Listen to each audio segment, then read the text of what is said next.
হাদিস শরীফে এসেছে রোজা রাখলে পরে ক্ষুধার কারণে, খালি পেটে থাকার কারণে টক্সিন জাতীয় এক প্রকারের গ্যাস তৈরি হয় পেটের ভেতরে, স্টমাকের মধ্যে, ফলে মুখে এক রকমের দুর্গন্ধের সৃষ্টি হয়। নবীজি বলেছেন রোজাদারের মুখের থেকে যে গন্ধ বের হয় আল্লাহ পাকের কাছে রোজাদারের মুখের গন্ধ মেশক আম্বারের চাইতে বেশি পবিত্র।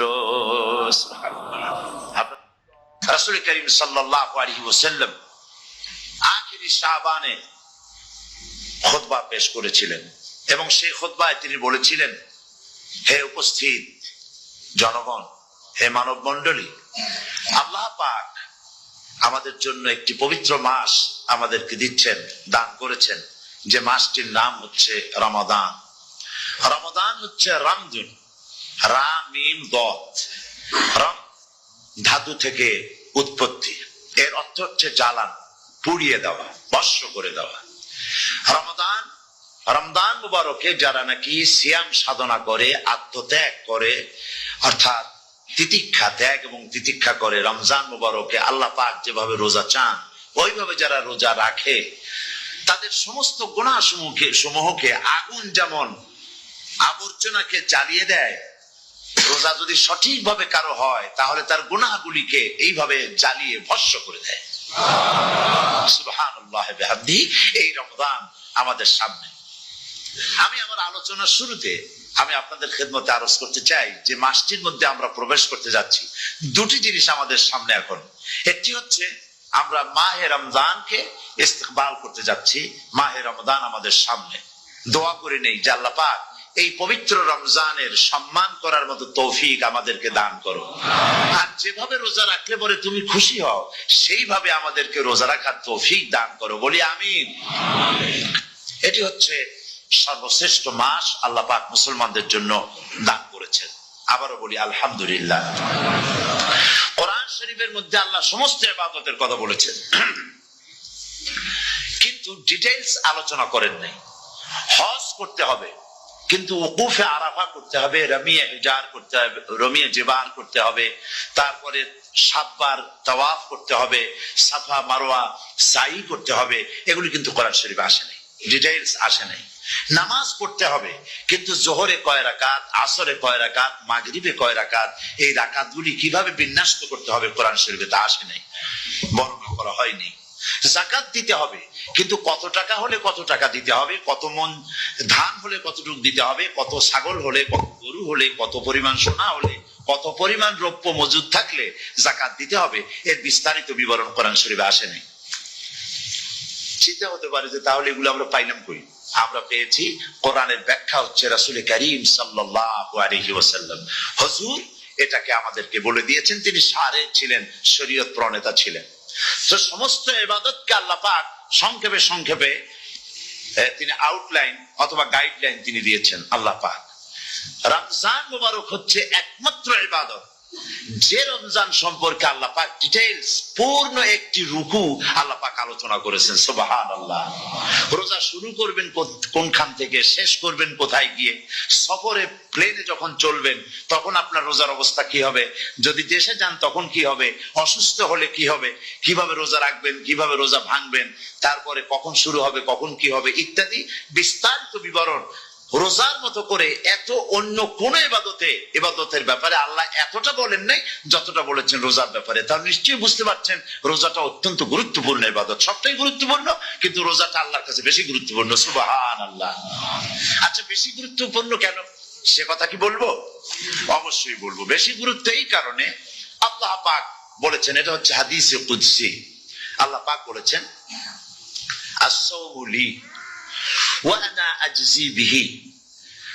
অন্য রিওয়ায়াতে এসেছে ওয়া আনা উজজা বিহি। আস-সাওমু লি, রোজা হলো আমার জন্য। কে বলতেছেন বলুন তো? আল্লাহ পাক বলছেন রোজা হচ্ছে আমার জন্য, রোজার পুরস্কার আমি দেব। অন্য বর্ণনায় এসেছে রোজা আমার জন্য আর রোজাদারের পুরস্কার আমি আল্লাহ নিজেই পুরস্কার। সুবহানাল্লাহ, সুবহানাল্লাহ। তাহলে প্রশ্ন আসে, আল্লাহ পাক বলছেন রোজা আমার জন্য, আস-সাওমু লি।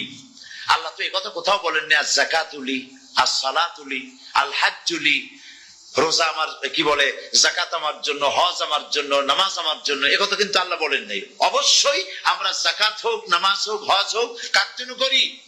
আল্লাহর জন্য করি। রমজানের ব্যাপারে আল্লাহ খাস করেছেন যে আস-সাওমু লি, রোজা আমার জন্য। এই কথাটার অর্থ কি, তাৎপর্য কি, ব্যাখ্যা কি, সিগনিফিকেন্স কি? এর সিগনিফিকেন্স হচ্ছে এই যে প্রত্যেকটা ইবাদতের দুটি ধরন আছে। কয়টা ধরন বলুন তো? দুটি ধরন। একটি ধরন হচ্ছে বাহ্যিক, আর একটা হচ্ছে আভ্যন্তরীণ। প্রত্যেকটা ইবাদতের দুটি দিক আছে, একটা মানুষকে দেখানো আর একটা ভেতরের।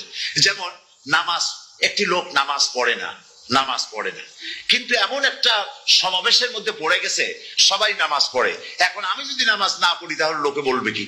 তখন উজু আছে কি না আছে দাঁড়াই গেল, আল্লাহু আকবার। তাহলে দেখা গেল নামাজ আল্লাহর জন্য পড়ে, আবার মানুষের জন্য দেখাবার জন্য করে। যাকাত এটা দেয় মানুষে, তার নিয়তটাকে আল্লাহ পাক ভালো জানেন। কিন্তু কিছু লোক তেমন আছে, যাকাতের নামে লুঙ্গি, আমাদের দেশে আছে, এখানে কি করে আমি জানি না, লুঙ্গি শাড়ি কিনে তারপরে বাড়িতে সব জমা করে এরপরে গরিবদের দাওয়াত দেয় এবং সকলকে দেখায় এভাবে লুঙ্গি দিল, শাড়ি দিল, লোকেরা দেখলো যে যাকাত দিল, খুব যাকাত দিয়েছে। কোরবানির ব্যাপারে এভাবে বিরাট একটা গরু কিনলো, কিনে মানুষকে দেখাইলো। চট্টগ্রামে আছে সবচেয়ে বড় দামের গরু একটা কিনে গরুর গলায় মালা একটা পরাইয়া তারপরে শহর ঘুরায়। এখন অবশ্য এটা কমে গেছে আগের থেকে অনেক। মানুষ দেখুক যে ও মুখে এই গরুটা কোরবানি করেছে। এটা কি কোরবানির জন্য হলো না মানুষকে দেখাবার জন্য হলো? হজ, টাকা আছে, লোকেরা বলবো কি যে এত টাকার মালিক, তাও হজে যায় না, সুতরাং যাই একটু হজ করে আসি। তাহলে হজ করা গেল, আবার মানুষকে দেখাবার জন্য করলো। দুটি জিনিস আছে। কিন্তু একমাত্র রোজা যদি কেউ রাখে মানুষকে দেখাবার জন্য, সকাল থেকে শুরু করে সন্ধ্যা পর্যন্ত না খাইয়া কোনো পাগলও থাকবে না। বলেন আপনারা ঠিক কিনা? সে তো মানুষকে দেখাবার জন্য দাঁত টাত পরিষ্কার করে নিল, আর দুপুরে ভাত খাই নিল, বউতেও টের পাইলো না। পারবে কিনা? পারবে। টয়লেটে গিয়ে খাই নিল ভালো করে, কোন একটা আড়াল জায়গা নিয়ে খেয়ে গেল, বাচ্চাও দেখলো না, বউতেও দেখলো না, খেয়ে নিল। তাহলে সে তো রোজা রাখলো না। আল্লাহ পাক বলছেন আস-সাওমু লি, রোজা হচ্ছে আমার জন্য। যে রোজা রাখে আমার জন্যই রাখে, মানুষকে দেখাবার জন্য সারাদিন না খেয়ে থাকার কোনো প্রশ্নই ওঠে না। সুবহানাল্লাহ। সুতরাং রোজা যে রাখলো সে আমার জন্যই রাখলো। ওয়া আনা আজজি বিহি, রোজার পুরস্কার আমি আমার হাত দিয়ে দেব। সুবহানাল্লাহ, আমার হাত দিয়ে দেব। ম্যানেজার যদি বলে এই কাজগুলি করলে পরে বেতন, নির্ধারিত বেতন পাবা, আর এইটা যদি করো তাহলে বেতনটা আমি দেবো আমার হাত দিয়া, তাহলে এমপ্লয় যারা তারা বুঝতেই পারবে যে মালিক যখন নিজেই দেবে তাহলে ম্যানেজারের মতো দেবে না, মালিক মালিকের মতোই বড় করে দেবে। তো আল্লাহ পাক ফেরেশতাদের কাছে এটা রাখেন নাই, সব নাকি তোমরা লেখো গিয়া, আর রোজার সওয়াব আমার হাত দিয়ে আমি দেব। সুবহানাল্লাহ। এরপরে আল্লাহ পাক বলছেন, অন্য রিওয়ায়াতে এসেছে রোজা আমার জন্য, আর রোজাদারের পুরস্কার আর কিচ্ছু না, রোজাদারের পুরস্কার আমি আল্লাহ নিজেই পুরস্কার হয়ে যাব। সুবহানাল্লাহ। হাদিস শরীফে এসেছে রোজা রাখলে পরে ক্ষুধার কারণে, খালি পেটে থাকার কারণে টক্সিন জাতীয় এক প্রকারের গ্যাস তৈরি হয় পেটের ভেতরে, স্টমাকের মধ্যে, ফলে মুখে এক রকমের দুর্গন্ধের সৃষ্টি হয়। নবীজি বলেছেন রোজাদারের মুখের থেকে যে গন্ধ বের হয়, আল্লাহ পাকের কাছে রোজাদারের মুখের গন্ধ মেশক আম্বারের চাইতে বেশি পবিত্র। আপনার মুখের গন্ধটাও আল্লাহর কাছে পবিত্র। রোজাদারের জন্য, রোজাদারদের জন্য জান্নাতের একটি দরওয়াজা খাস করে রাখা হয়েছে, যার নাম রায়্যান। এই দরওয়াজা রোজাদারদের জন্য, কেবলমাত্র রোজাদারেরা সেখান থেকে প্রবেশ করবে, আর কেউ প্রবেশ করতে পারবে না। এই রোজাদারদের সম্পর্কে আল্লাহ পাক বলেছেন, হাদিস শরীফে এসেছে, বুখারী শরীফের হাদিস, রাসূল করিম সাল্লাল্লাহু আলাইহি ওয়াসাল্লাম বলেছেন, লিসাইমে ফারহাতান, ফারহাতুন ইনদা ফিতরিহি ওয়া ফারহাতুন ইনদা লিকাই রাব্বিহি। রোজাদারের জন্য দুইটা খুশি। কয়টা খুশি বলুন তো? কে বলছেন? আল্লাহ রাসূল বলছেন রোজাদারের জন্য দুইটা খুশি। লিসাইমে ফারহাতান, দুটি খুশি। ফারহাতুন ইনদা ফিতরিহি, একটা খুশি হচ্ছে ইফতারের সময়। এই ফিতরিহিতে, এই ফিতরিহি দুটি কথা, এই একটি কথার দুটি ব্যাখ্যা হয়। একটা হচ্ছে ইফতারের সময়, ইফতারের কথা বলা হয়েছে, আর ঈদের কথাও এর মধ্যে বলা হয়েছে। ইফতারের সময় হলো একটা খুশি, আর একটা আরেকটা খুশি হচ্ছে ইনদা লিকাই রাব্বিহি, যখন রোজাদারের সঙ্গে আল্লাহ পাক দেখা করবেন তখন হবে আরেকটা খুশি। তার মানে হচ্ছে রোজাদারদের সঙ্গে স্পেশাল আল্লাহ রাব্বুল আলামিন সাক্ষাৎকারের ব্যবস্থা করবেন। সুবহানাল্লাহ। তাহলে দুটি জিনিস হলো, একটা হলো ইফতারের জন্য দুটা, রোজাদারের জন্য দুটা খুশি, একটা হলো ইফতারের সময়, আর একটা হচ্ছে আল্লাহর সঙ্গে যখন দেখা করবে। তো ইফতারের যে খুশিটা, এই খুশি রোজাদার ছাড়া কেউ বুঝবে না। ইফতার সারাদিন রোজা রাখার পর সামনে পেঁয়াজি, বেগুনি, সালাদ, তরমুজ, মিষ্টি, তারপরে আম্বালা সুইট মিটের নানান রকমের মিষ্টি, এরপরে মুড়ি, কত কিছু সব সামনে নিয়ে বসে আছে। দেখছেন অবস্থা? সমস্ত কিছু সামনে বসা, ঘড়ির দিকে তাকানো। আপনি যদি 5 মিনিট আগে খান, ফেরেশতা এসে মুখের উপর থাপ্পড় মারবে, বেটা খাইলি কেন? বলবে কেউ? বলবে না। কোন ফেরেশতা লাঠি নিয়ে দাঁড়ায় আছে? দাঁড়ায় নাই, কিন্তু আপনি খাচ্ছেন না কেন?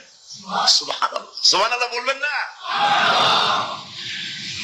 অন্তত 1500 বছর আগে আল্লাহ রাব্বুল আলামিন নির্দেশ করে রেখেছেন, সূর্য সাদা হওয়া থেকে, পূর্ব দিগন্ত সাদা হওয়া থেকে শুরু করে পশ্চিম দিগন্তে যখন কালো হয়ে কালো রেখা দেখা দেবে, যখন মাগরিব হয়ে যাবে, সূর্যাস্ত যাবে, ততক্ষণ পানাহার আর স্ত্রী সম্ভোগ থেকে বিরত থাকো।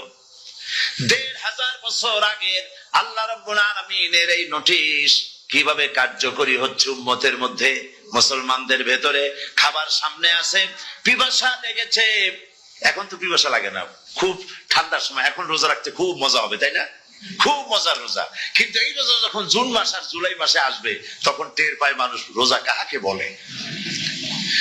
প্রচন্ড পিপাসা, সামনে সব খাবার পড়ে আছে, একটা খাবারের দিকে রোজাদারের হাত যায় না, ঘড়ির দিকে তাকায় আর চুপ করে বসে বসে আল্লাহর জিকির করতে থাকে। আল্লাহ কয়, ফেরেশতারা দেখ, এই বান্দা বানাইতে নিষেধ করছিলি, সুবহানাল্লাহ। আল্লাহ খুশি হয়ে যায়।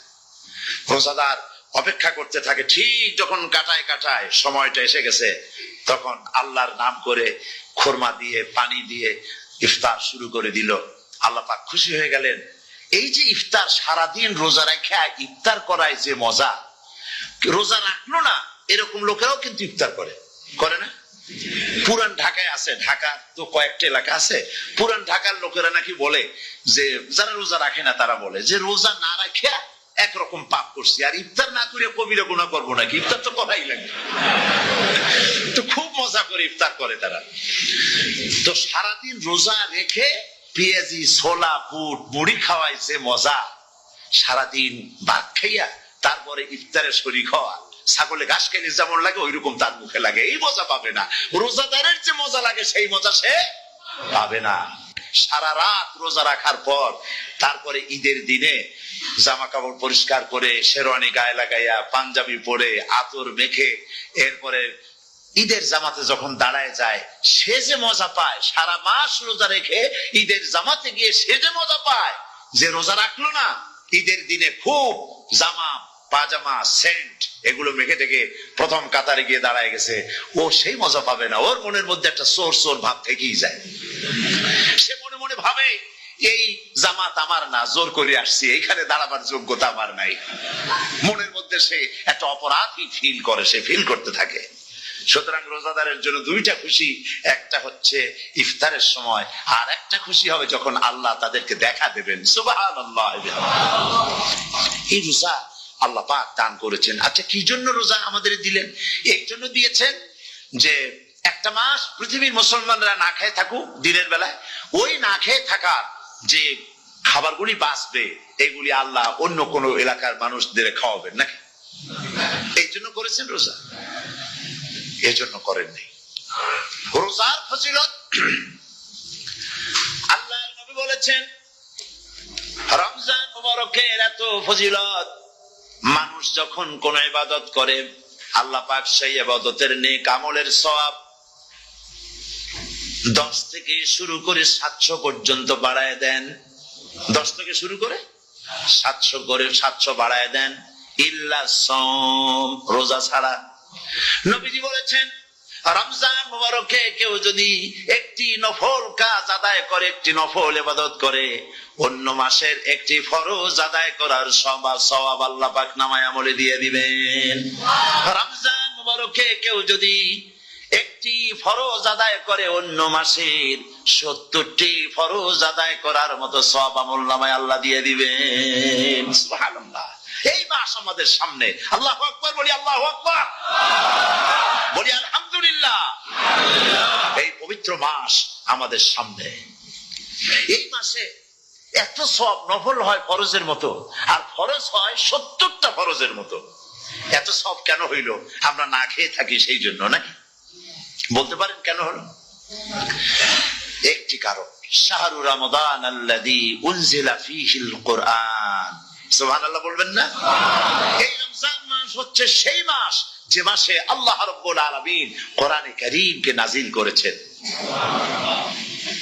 এই মাসের মধ্যে একটি রাত আছে, খায়রুম মিন আলফি শাহর, যে রাতটি 1000 মাসের চাইতে বেশি গুরুত্বপূর্ণ আল্লাহর কাছে। সুবহানাল্লাহ। একটি রাত 1000 মাসের চাইতে গুরুত্বপূর্ণ। 1000 মাস ক্যালকুলেটর দিয়ে হিসাব করলে দেখা যায় যে 1000 মাসে 83 বছর 4 মাস হয়। তাহলে তার অর্থ কি এই যে একটানা 83 বছর 4 মাস ইবাদত করলে যে সওয়াব হবে, এই রাত্রে ইবাদত করলে সেই সওয়াব হবে? হতে পারে, এরকম হতে পারে, কিন্তু ব্যাখ্যাটা কি? ব্যাখ্যাটা হচ্ছে আরবিতে আলফুন শব্দ দিয়ে 1000 বোঝানো হয় না। আরবিতে যখন আলফুন বলা হয় তাহলে বোঝা যায় সংখ্যাধিক্য, বিপুল সংখ্যা, হাজার হাজার, হাজার হাজার, থাউজেন্ডস এন্ড থাউজেন্ডস। এইটাকে বোঝানোর জন্য আরবিতে ব্যবহার করা হয় আলফুন, হাজার হাজার। তাহলে আল্লাহ কি বুঝাতে চাচ্ছেন? আল্লাহ রাব্বুল আলামিন তিনি আয়াত দ্বারা বুঝাতে চান, এর ব্যাখ্যা হচ্ছে এই পৃথিবীর মানবতার কল্যাণের জন্য, এই পৃথিবীর মানুষের ভালাইয়ের জন্য, মঙ্গলের জন্য হাজার হাজার মাস ধরে এই পৃথিবীর মানুষের যে কল্যাণ হয় নাই, এই রমজান মুবারকে একটা রাত আছে, যেই রাতে আল্লাহ রাব্বুল আলামিন মানবতার সেই কল্যাণ করেছেন। সেই কল্যাণ কি দিয়ে করেছেন? শাহরু রমাদান আল্লাযী উনজিলা ফীহিল কোরআন, কোরআন নাযিল করে পৃথিবীর মানুষকে সেই কল্যাণ আল্লাহ দিয়েছেন। সুবহানাল্লাহ। বন্ধুগণ, কোরআন, কোরআন কি নিয়ামত আমাদের কাছে! সেই নিয়ামতকে আমরা চিনলাম না, আমরা বুঝতে পারলাম না কত বড় নিয়ামত আল্লাহ আমাদের দান করেছেন। এই কোরআন যেন আপনি শুনতে পারেন, পড়তে পারেন, বুঝতে পারেন, সেই জন্য আল্লাহ রাব্বুল আলামিন শরিয়াত কি সুন্দর ব্যবস্থা করেছে। কোরআন শোনার জন্য রমজান মুবারকে তারাবিহের নামাজের ব্যবস্থা করা হয়েছে। সুবহানাল্লাহ, সুবহানাল্লাহ। যারা সব সময় পড়তে পারেন না, কোরআন তেলাওয়াত জানেন না, অথবা সারা বছর এক খতম কোরআন শরীফ পড়া হয় না, শরিয়ত কি সুন্দর বিধান করলো যে আপনি যেন 30 পারা কোরআন শরীফ শুনতে পারেন। এই ব্যবস্থা তারাবিহের নামাজের মধ্যে শরিয়ত করে দিয়েছে। আলহামদুলিল্লাহ, আলহামদুলিল্লাহ। যাদের টাকা কড়ি আছে, আমি তাদেরকে অনুরোধ করব, যদি পারেন তাহলে মেহেরবানি করে রমজান মুবারকে উমরা পালন করবেন। আমি উমরার নিয়ত করে এসেছি, ঢাকা থেকে উমরার নিয়ত করে এসেছি, আপনাদেরকে দেখে গেলাম। আর আমি এখান থেকে ডাইরেক্ট মদিনা মুনাওয়ারায় চলে যাব ইনশাআল্লাহ। লাইলাতুল কদর পর্যন্ত হারামাইনুশ শরীফাইনে কাটাতে চাই, নিয়ত করেছি। আপনারা দোয়া করুন আল্লাহ যেন কবুল করেন। কি মজা যখন আপনি হারামাইনুশ শরীফাইনে যখন তেলাওয়াত শুনবেন, আপনার কাছে মনে হবে যেন কোরআন শরীফ নাযিল হতেছে। সুবহানাল্লাহ।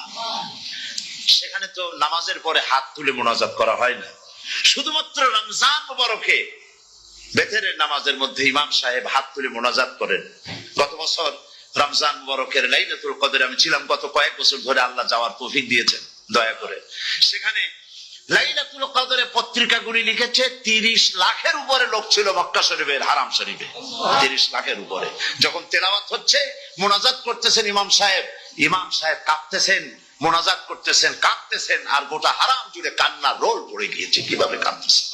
সারাদিন মানুষ রোজা রেখে তারপরে ইফতার করতে যখন বসে, আমি সেই জান্নাতের কথা কেমনে আপনাদের বুঝাবো? রসগোল্লা কেমন লাগে বক্তৃতা দিয়ে 6 ঘন্টা বক্তৃতা দিয়েও বোঝানো যাবে না। যদি মুখের মধ্যে ঢুকাইতে পারি তাহলে বুঝবেন যে মজাটা কি। এটা তো আমি বুঝাইতে পারবো না কি মজাটা লাগে। সারাদিন রোজা রাখার পর সমস্ত লক্ষ লক্ষ মুসল্লিরা বসে আছে মক্কা শরীফে, কাবা শরীফ সামনে, এখানে বসে আছে। রোজাদারের সামনে আছে জামজামের পানি আর মদিনা মুনাওয়ারার খোরমা, আল্লাহর ঘর সামনে। জান্নাতের থেকে আর কাকে বলে, সুবহানাল্লাহ। আর মসজিদে নববীর ভিতরে মদিনার আকর্ষণ কাশাস আলাদা। মদিনা শরীফের আপনাকে যদি পাইয়া যায় কোন আরব, কোন মাদিনী, আপনারা ছাড়বেই না, আদর করে পাশে বসাবে, তোমারে আমি এই জিনিস খাওয়াবো, এইটা দিয়ে ইফতার করাবো, আমার কাছ দিয়ে তুমি উঠতেই পারবে না, আপনাকে জোর করে বসায় দিবে। মসজিদে নববীতে রিয়াদুল জান্নাহ রাসূল করিম সাল্লাল্লাহু আলাইহি ওয়াসাল্লামের কবর শরীফের কাছে বসে আপনি ইফতার করতেছেন, কত বড় নসিব। সেই জন্য আমি বলি, হলিডে করার জন্য আমেরিকা, সিঙ্গাপুর, হাবিজাবি এই সমস্ত ঘুরে কোনো লাভ নাই। হলিডে করতে চান, রমজান মুবারকে চলে যান হারামাইন শরীফেন, মদিনা আল মুনাওয়ারা, মক্কা আল মুকাররমা, কপাল খুলে যাবে, জিন্দেগীর সমস্ত গুনাহ খাতা আল্লাহ পাক মাফ করে দিবেন। রাসূল করিম সাল্লাল্লাহু আলাইহি ওয়াসাল্লাম বলেছেন, রমজান মুবারকে যে উমরা করলো সেজন্য হজ আদায় করলো, সুবহানাল্লাহ। অন্য রিওয়ায়াতে এসেছে, যে ব্যক্তি রমজান মুবারকে উমরা করলো সেজন্য আমার সাথে হজ আদায় করলো, সুবহানাল্লাহ। তো বলতেছিলাম যে কোরআনে কারীম হচ্ছে একটি বিরাট নিয়ামত। এই নিয়ামত শোনানো হয় রমজান মুবারকে। আমি এবার এসে খুব খুশি হলাম একথা শুনে যে ইস্ট লন্ডন মসজিদ তারা একটা ব্যবস্থা করেছে, সুন্দর একটা রেডিও তারা আবিষ্কার করেছে। না কি করছেন আপনারা? ট্রান্সমিটার তৈরি করেছেন। ওনারা ওখানে রেডিও বিক্রি করেন।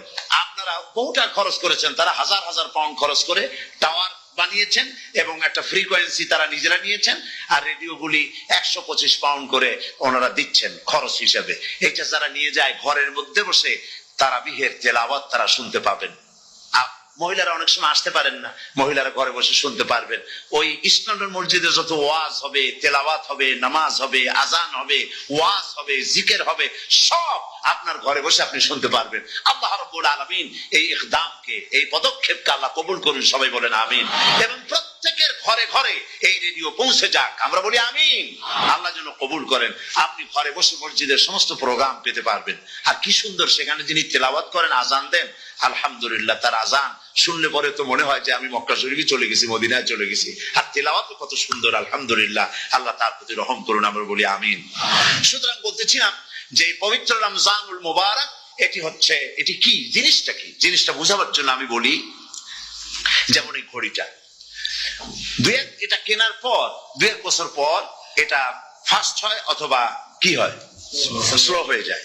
তখন এটাকে সারার জন্য আমরা হসপিটালে দেই। হসপিটাল মানে লন্ডন হসপিটাল না, ঘড়িরও হসপিটাল আছে। তো ঘড়ির হসপিটালে দিলাম, ওরা এটাকে দেখে শুনে ওয়াইলিং করে টরে দিল ঠিক মতো। একবার যদি ঠিক করে দিল, আবার আমার 1-2 বছর চললো, আর কোনো ডিস্টার্ব করবে না, ঠিক কিনা? আপনার গাড়ির ইঞ্জিন যদি কোন রকমের অসুবিধা করে, তাহলে গাড়ির ইঞ্জিনকে ওভারহোলিং করতে হয়, ইঞ্জিন ডাউন দিতে হয়। একবার যদি ইঞ্জিন ডাউন দিলেন, ওভারহোলিং করলেন, তাহলে আপনার এই গাড়ি 5-6 বছরের জন্য আর হাত দিতে হবে না। এই কথাগুলি বুঝতে পারছেন কিনা? সারা জীবন, সারা মাস অন্যায় করার পরে, গুনাহ করার পরে মানুষের অন্তঃকরণে কালিমা লেগে যায়। আল্লাহ রাব্বুল আলামিন রমজান মুবারকের একটা ব্যবস্থা করেছেন, ইঞ্জিন ওভারহোলিং এর মতো, ইঞ্জিন ডাউন দেওয়ার মতো। আপনার কালকে, আপনার আত্মাকে, আপনার বিবেককে, আমার বিবেককে পরিষ্কার করার জন্য রমজান মাস করে দিয়েছেন। রমজান মুবারকের একটি মাসের কোর্স যদি কমপ্লিট করা যায়, তাকওয়া দিয়া যদি ভরে দেওয়া যায়, তাহলে বাকি 11 মাস আরামসে চলবে, কোনো অসুবিধা হবে না। নবীজি বলেছেন, রমজান মুবারকের মাস আসার সঙ্গে সঙ্গে আল্লাহ রাব্বুল আলামিন তিনি জান্নাতের সমস্ত দরজাগুলি খুলে দেন, আর জাহান্নামের সব দরজাগুলি আল্লাহ রাব্বুল আলামিন বন্ধ করে দেন। সুবহানাল্লাহ। আর শয়তানকে শৃঙ্খল দিয়ে বেঁধে ফেলা হয়, শিকল দিয়ে শয়তানরা বান্ধা হয়ে যায়। এই হাদিসটা যখনই শোনাই বিভিন্ন জায়গায়, লোকেরা বিভিন্ন জায়গায় প্রশ্ন করে, হুজুর কোন তো যে শয়তানরে বান্ধা হয়, কিন্তু রমজান মাস হতো লোকেরা মদ খায়, মিথ্যা কথা কয়, তাহলে শয়তান বান্ধা থাকলো কেমনে? আমি বলি, দেখেন, এর ব্যাখ্যা আছে। এর ব্যাখ্যা হলো এই, কোন কোন ঘড়ি আছে একবার চাবি দিলে 6 মাস চলে, আর একবার চাবি দিলে 2 বছর চলে, আবার চাবি দিলে লাইফ চলে যায়। এরকম ঘড়িও আছে। কোন কোন মানুষের শয়তানে এমন চাবি দিছে যে চাবিতে 6 মাস চলে, কোনটায় 10 মাস চলে, কোনটায় বছর চলে। রোজার মাসেও যারা গুনাহ করে শয়তান এমন চাবি দিছে যে রোজার মাসেও বন্ধ হচ্ছে না। এরা শয়তানের খপ্পরে পড়ে গেছে। আল্লাহ এই চাবি থেকে মুসলমানদেরকে হেফাজত করুন বলি আমিন। জোরে বলেন আমিন। শয়তান থেকে পানাহ কেউ দিতে পারে না, কোন গভর্নমেন্ট পারবে না। ব্রিটিশ গভর্নমেন্ট পারবে নাকি? American government? কেউ পারবে না। শয়তান থেকে পানাহ দিতে পারে কেবলমাত্র কে?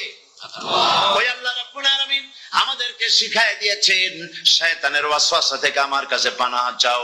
আউযু বিল্লাহি মিনাশ শাইতানির রাজিম। বিতাড়িত মরদুদ শয়তানের ওয়াসওয়াসা থেকে পানাহ চাই, আল্লাহর কাছে পানাহ চাও। আল্লাহ পাক বলেন আমি পানাহ দিতে পারি শয়তানের ওয়াসওয়াসা থেকে। শয়তান থেকে আশ্রয় একমাত্র সিকিউরড, নিরাপত্তা পেয়েছেন আল্লাহর পয়গম্বরেরা। সুবহানাল্লাহ। আম্বিয়া আলাইহিমুস সালাম তারা আল্লাহ কর্তৃক নিয়ন্ত্রিত। শয়তানের ক্ষমতা নাই পয়গম্বরদের কাছে যাওয়া। চতুর্সীমানার ভেতরে শয়তান প্রবেশ করে কোন নবীকে ওয়াসওয়াসা দিতে পারবে না। বলি সুবহানাল্লাহ। এই জন্য শয়তান থেকে বেঁচে যাওয়া, শয়তানের ওয়াসওয়াসা থেকে বাঁচা খুবই কঠিন। সেই জন্য আল্লাহ পাক বলছে শয়তানকে বেঁধে রাখা হয়, জান্নাতের সমস্ত দরজা খোলা, জাহান্নামের সমস্ত দরজা বন্ধ হয়ে যায়। এই নিয়ামতের মাস আমাদের সামনে। প্রত্যেকটি যখন কোন ওয়ার্কশপ হয়, তো ওয়ার্কশপের জন্য এক একটা কি বলে সিলেবাস থাকে। রমজান মুবারক একটা ওয়ার্কশপ। এই ওয়ার্কশপের মধ্যে একটা সিলেবাস আছে, সেই সিলেবাসের নাম হচ্ছে কোরআন।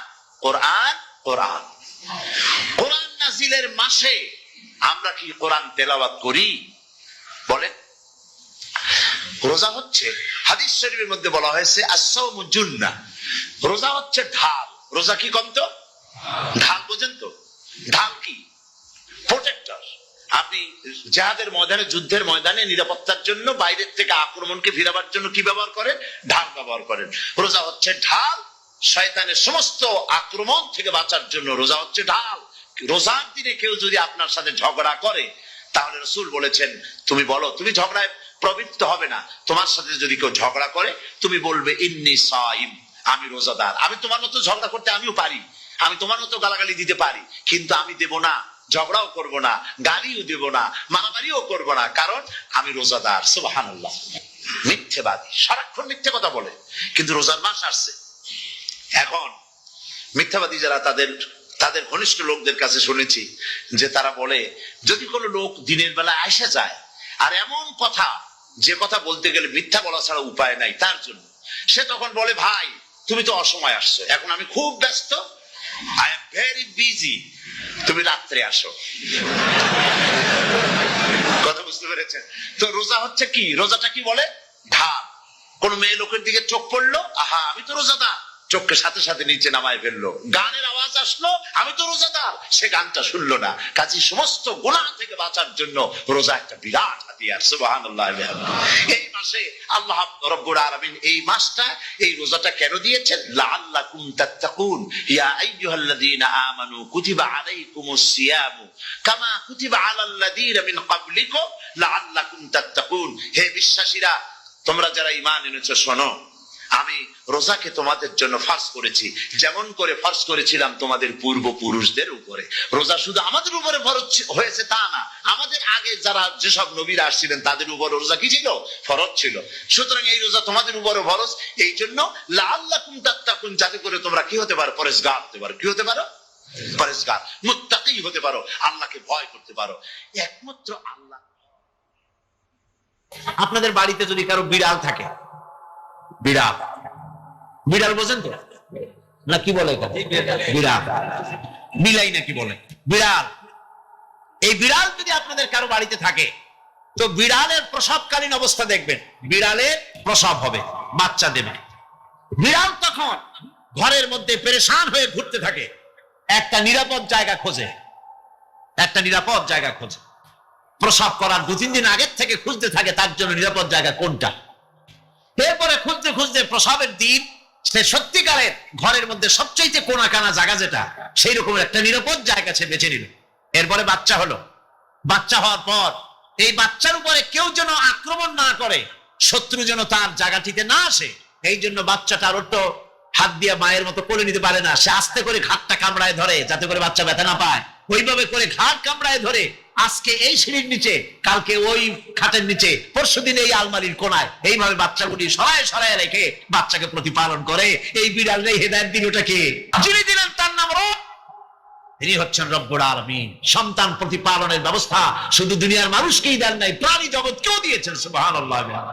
বলেন, মুরগির বাচ্চা হলো, ডিমের থেকে বাচ্চা বেরোলো, এই বাচ্চাগুলি হয়েছে গতকাল।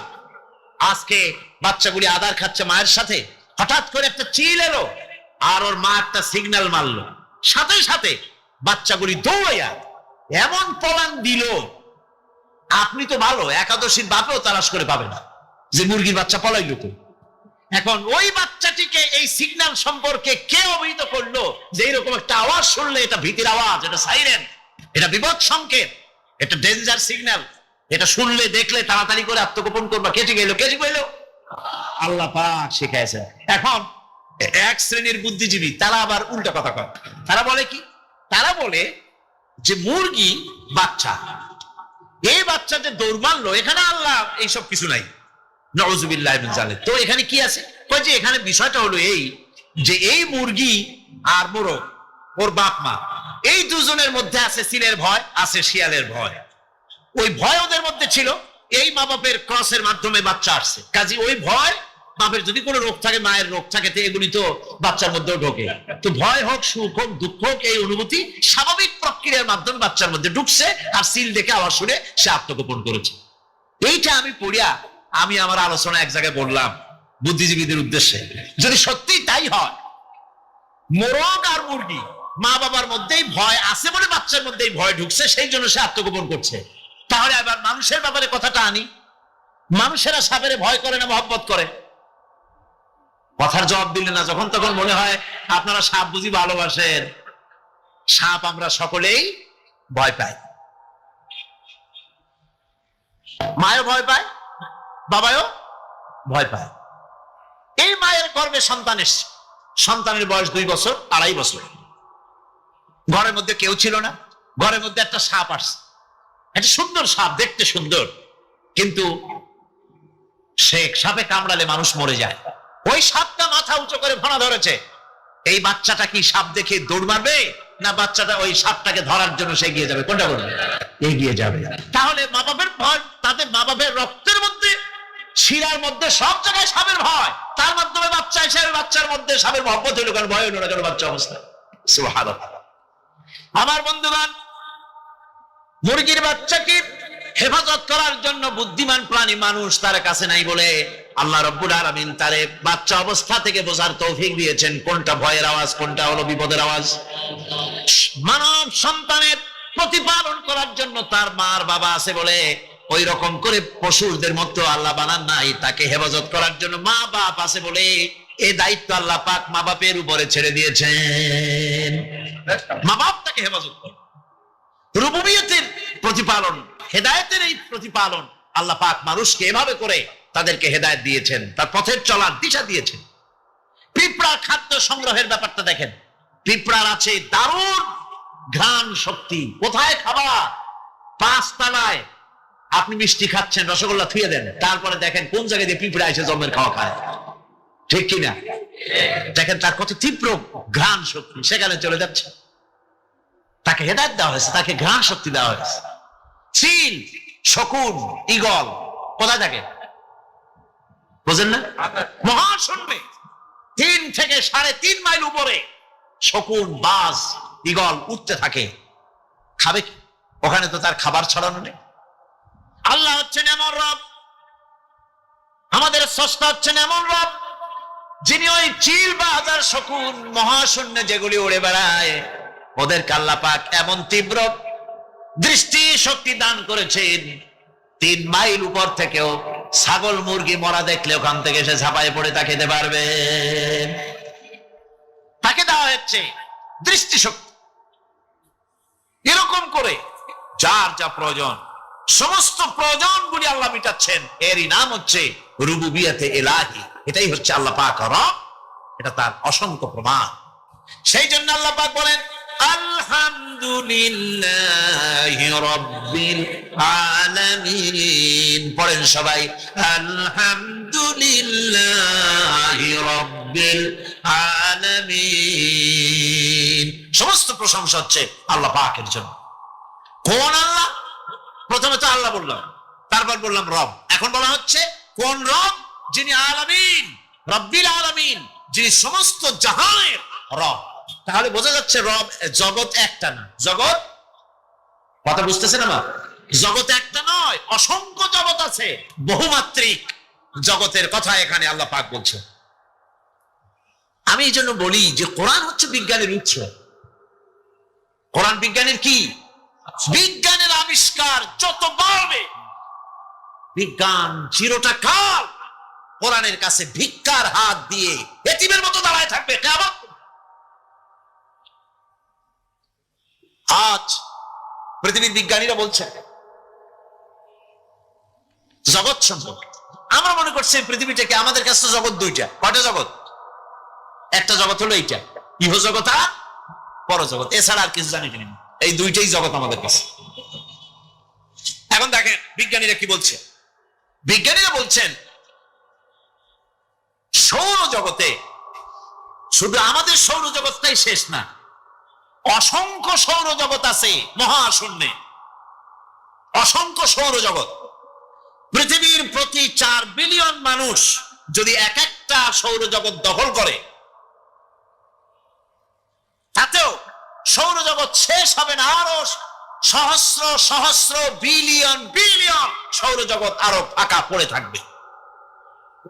এত সৌরজগৎ আল্লাহ সৃষ্টি করেছেন। এই মহাশূন্যে বহুমাত্রিক জগতের কথা আল্লাহ পাক এখানে বলেছেন। এই পৃথিবী একটা জগৎ, এই মাটির তলে আছে আর এক জগৎ, সমুদ্রের ভিতরে আছে পানির তলার আর এক জগৎ। আর মহাশূন্য যে কি তা আপনার মাথায় শূন্য হয়ে যাবে চিন্তা করতে করতে। এই জন্য বিজ্ঞানীরা, বড় বড় বিজ্ঞানী, এরা কিন্তু নাস্তিক হয় না। বর্তমান বিজ্ঞানীরা চিন্তা করে গবেষণা করে খেই হারিয়ে ফেলছে মহাশূন্যকে দেখে। যেখানে আছে গ্যালাক্সি, যেখানে আছে মিল্কি ওয়ে, যেখানে রয়েছে অসংখ্য তারকা, এই পৃথিবীটা মহাশূন্য আল্লাহ যেভাবে তৈরি করেছেন, সেই তুলনায় এই পৃথিবী একটা মার্বেলের চাইতে খুব বেশি একটা বড় কিছু হয় বলে মনে হয়। পৃথিবী যদি হয় একটা মার্বেলের মতো, তাহলে আমরা যে মানুষ, আমাদের অস্তিত্ব কোথায় চিন্তা করেন। এবার মহাশূন্যে চলেন, মহাশূন্য সে কি বিশাল মহাশূন্য। একটা তারকা থেকে আর একটা তারকায় যদি যেতে হয়, তাহলে সহস্র সহস্র বিলিয়ন বছরের দরকার হবে। কি বছর? এই দুনিয়ার বছর না, আলোকবর্ষ, লাইট ইয়ার। আলো চলে প্রতি সেকেন্ডে কত? 1,86,000 মাইল। এই 1,86,000 মাইলের সেকেন্ড, এর মিনিট, এর ঘন্টা, এর দিন, এর মাস, এর বছর, এই আলোকবর্ষ। সহস্র সহস্র আলোকবর্ষ পার হয়ে যাবে এক তারকা থেকে আর এক তারকায় পৌঁছানো সুকঠিন। এ ধরনের অসংখ্য তারকা আল্লাহ পাক তৈরি করে রেখেছেন। সূর্য হচ্ছে পৃথিবীর চাইতে 13 লক্ষ গুণ বড়। এরকম সূর্য বিজ্ঞানীরা এখন বলছে, আগে বলতো 1 কোটি সূর্যের চাইতে বড় তারকা, এখন বলতেছে এই রকমের পৃথিবীর চাইতে 13 লক্ষ বড় যে সূর্য, এরকম 3 কোটি সূর্য খাইয়ে ফেলাইতে পারে। এরকম সহস্র সহস্র তারকা এক একটা গ্যালাক্সির ভিতরে আল্লাহ পাক তৈরি করে গেছেন। এখন মনে হচ্ছে যে এই তারকাগুলি বড় না, এই তারকাগুলি চাইতো আবার বড় জিনিস কি, সেটাকে বলা হয় ব্ল্যাক হোল। সেটাকে বলা হয় ব্ল্যাক হোল, অন্ধকার কূপ। ব্ল্যাক হোল আবার ম্যানহোল বুঝবেন না, কিন্তু ম্যানহোলের ঢাকনা চুরি হয় যেমন। তবে একটা দৃষ্টান্ত আপনি বুঝতে পারেন, রাস্তায় রাস্তায় যেমন অসংখ্য ম্যানহোল আছে, ওই রকম করে মহাশূন্যে অসংখ্য ব্ল্যাক হোল আছে, একটা দুইটা না, অসংখ্য। এই ব্ল্যাক হোল আবার দেখা যায় না, অদৃশ্য ব্ল্যাক হোল। এই ব্ল্যাক হোল গুলো কি? এগুলি কোরআনে কারীমের মধ্যে আল্লাহ পাক বলেছেন, ফালা উকসিমু বিমাওয়াকিন নুজুম, ফালা উকসিমু বিমাওয়াকিন নুজুম, শপথ সেই পতন স্থানের যেখানে নক্ষত্র সমূহ ধ্বংস হয়ে যায়, ধ্বংসপ্রাপ্ত হয়, কসম সেই স্থান সময়ের। সুবহানাল্লাহ। এই অন্ধকার কূপের, এই অন্ধকূপের কসম করছেন আল্লাহ পাক। সে অন্ধকূপটা কি, সেই ব্ল্যাক হোলটা কি? সেই ব্ল্যাক হোল হচ্ছে ওই যে তারকার কথা বললাম যে সূর্য খাইতে পারে, 3 কোটি সূর্য খাইতে পারে, এই রকমের তারকাগুলি ঘুরতে ঘুরতে কোন এক কারণে যখন সে ব্ল্যাক হোলের রেঞ্জের মধ্যে এসে যায়, তখন ব্ল্যাক হোল ওকে এমন ভাবে চুষে হজম করে ফেলে যেমন বাচ্চা চকলেট চুষা খাইয়া ফেলায়, এরকম ব্ল্যাক হোল গুলি অত বড় তারকাগুলি খাইয়া চুষা শেষ করে ফেলে দেয়। সুবহানাল্লাহ বিহামদিহি। বিজ্ঞানীরা বলেছেন আমাদের এই পৃথিবীটা, আল্লাহ না করুন কখনো, আমাদের এই পৃথিবীটা যদি কোনো ব্ল্যাক হোলের আওতায় পড়ে, ওর রেঞ্জে আসে, তাহলে মাত্র 2 সেন্টিমিটারের মধ্যে পৃথিবীটা তার ঘনত্ব লাভ করে ব্ল্যাক হোলের মধ্যে অদৃশ্য হয়ে যাবে, হারায় যাবে, অস্তিত্ব থাকবে না। আল্লাহ পাক, আশ্চর্য লাগে আমার বিজ্ঞানের বইপত্র যখন পড়ি, আমার কাছে আশ্চর্য লাগে 1400 বছর আগে নবী কোন বিজ্ঞানাগারে পড়াশোনা করেন নাই, কোন সায়েন্স নিয়ে রিসার্চ করেন নাই, সেই নবীর মুখ থেকে এমন বিজ্ঞানময় কোরআন আল্লাহ বের করালেন যে আজকের পৃথিবীর মডার্ন যুগের বিজ্ঞানীরা কোরআনের কাছে এতিম হয়ে দাঁড়ায় আছে। পৃথিবীর কোন বিজ্ঞানী বলতে পারবে না যে কোরআনে কারিমের অমুক আয়াতটা আনসাইন্টিফিক, এটা হাদিস আমাদের বিজ্ঞানের সাথে মিল খায় না, এমন কথা বলতে পারবে না। বরং কোরআন সার্টিফাই করবে তোমার এই বক্তব্য, তোমার এই থিওরি মোস্ট আনসাইন্টিফিক। কোরআন বলবে, ওরা বলতে পারবে না যে আয়াতটা আনসাইন্টিফিক। সুতরাং কোরআন হচ্ছে মহান বিজ্ঞানময়, কোরআন হচ্ছে আল্লাহ পাকের দেওয়া এক মহান বিধান, যে কোরআনের কারণে আল্লাহ পাক আমাদেরকে হেদায়েত দান করেছেন। সুতরাং এই কোরআন হচ্ছে, কোরআনের মধ্যে যা আছে, গোটা কোরআনে যা আছে সব সূরা ফাতিহায় আছে। সুবহানাল্লাহ বিহামদিহি। আল্লাহ পাক বলছেন আলহামদুলিল্লাহি রাব্বিল ফাতুসিরু সাহাবা। বাষ্প হয়ে পানিগুলি আকাশে উত্থিত হয় এবং মহাকাশে যাওয়ার পর এই পানিগুলি, লবণাক্ত পানিগুলি আল্লাহর মেশিনে সেগুলি মিষ্টি হয়ে যায়। জোরে কোন সুবহানাল্লাহ। পানিগুলি মিষ্টি হয়ে গেল, ওই মিষ্টি পানি আল্লাহ রাব্বুল আলামিন নাজিল করে দিলেন। এবার বৃষ্টি কণা কণা হয়ে পড়লো, ফোঁটা ফোঁটা বৃষ্টি। আল্লাহ খুঁজে দেখলেন বৃষ্টির ফোঁটাগুলি পৃথিবীর প্রতিটি কণা তালাশ করে তৃষ্ণার্ত কণাগুলিকে আল্লাহ পাক ভিজায় দিলেন। সেই জন্য তার নাম হলো রব। তিনি হচ্ছেন রব, প্রয়োজন মিটান। পানি সবচেয়ে প্রয়োজন বেশি, সেই পানি আল্লাহ পাক এভাবে সরবরাহ করলেন। জমিনের চারিদিকে নদী নালা রেখেছেন, জমিনকে আর্দ্র করেছেন, জমিনের ভিতরের পানি মিষ্টি করেছেন। টিউবওয়েল মারলে পরে, পাম্প করলে পরে ভিতর থেকে মিঠা পানি আল্লাহ পাক বের করে দেন। সুবহানাল্লাহ। এই মিষ্টি পানির ব্যবস্থা করেছেন। এরপরে তিনি ওই আল্লাহ পাক মিষ্টি পানির ব্যবস্থা করে বৃষ্টির মাধ্যমে পৃথিবীতে ফসল উৎপাদনের ব্যবস্থা করে দিলেন। পাক কোরআনে কারীমের মধ্যে বলেছেন ওয়াজআলনা মিনাল মাই কুল্লা শাইইন হাই। পানি দ্বারাই আমি সব বস্তুকে সজীব রাখি। বৈশিষ্ট্যের দিক থেকে পানির রয়েছে অনেক গুণ, আশ্চর্য গুণ। পৃথিবীর ৭৫% হচ্ছে পানি। আকাশ থেকে অর্থাৎ চাঁদ থেকে যখন চাঁদে ভ্রমণকারীরা যখন ছবি তুলেছে, তো সেই ছবিতে ব্লু রং এসেছে বেশি, সবুজ এসেছে কম। সবুজ হলো গাছপালা, আর ব্লু হচ্ছে পানি। সমুদ্রের পানির রং হচ্ছে নীল। মানুষের শরীরের ভিতরে ৬০% পানি, গাছের মধ্যে রয়েছে পানি। পানি ছাড়া পৃথিবীর বাঁচার কোনো পথ নাই। আবার দেখেন, প্রচন্ড শীতের কারণে, ঠান্ডার কারণে যেসব এলাকায় তাপমাত্রা হিমাঙ্কের নিচে এসে যায়, সেই সব দেশে সমুদ্রের পানি আর দরিয়ার পানিগুলি বরফ হয়ে যায়। এই বরফ যখন হতে থাকে, তখন পানি তার নিজের তাপকে নিচের দিকে ছুটতে থাকে। উপরের তাপ বরফ হয়ে যায় ঠান্ডা, আর নিচে তাপ বিচ্ছুরিত করে দিয়ে পানির ভিতরে যত জলজ প্রাণী আছে আর উদ্ভিদ আছে, সবগুলিকে বাঁচায় রাখার ব্যবস্থা আল্লাহ রাব্বুল আলামিন এভাবে করে থাকে। এবার আল্লাহ রাব্বুল আলামিন বলছেন, এই পানি ছাড়া মানুষ বাঁচে না, প্রাণী বাঁচে না। পানি এমন এক জিনিস, এমন এক নিয়ামত আমি দান করলাম।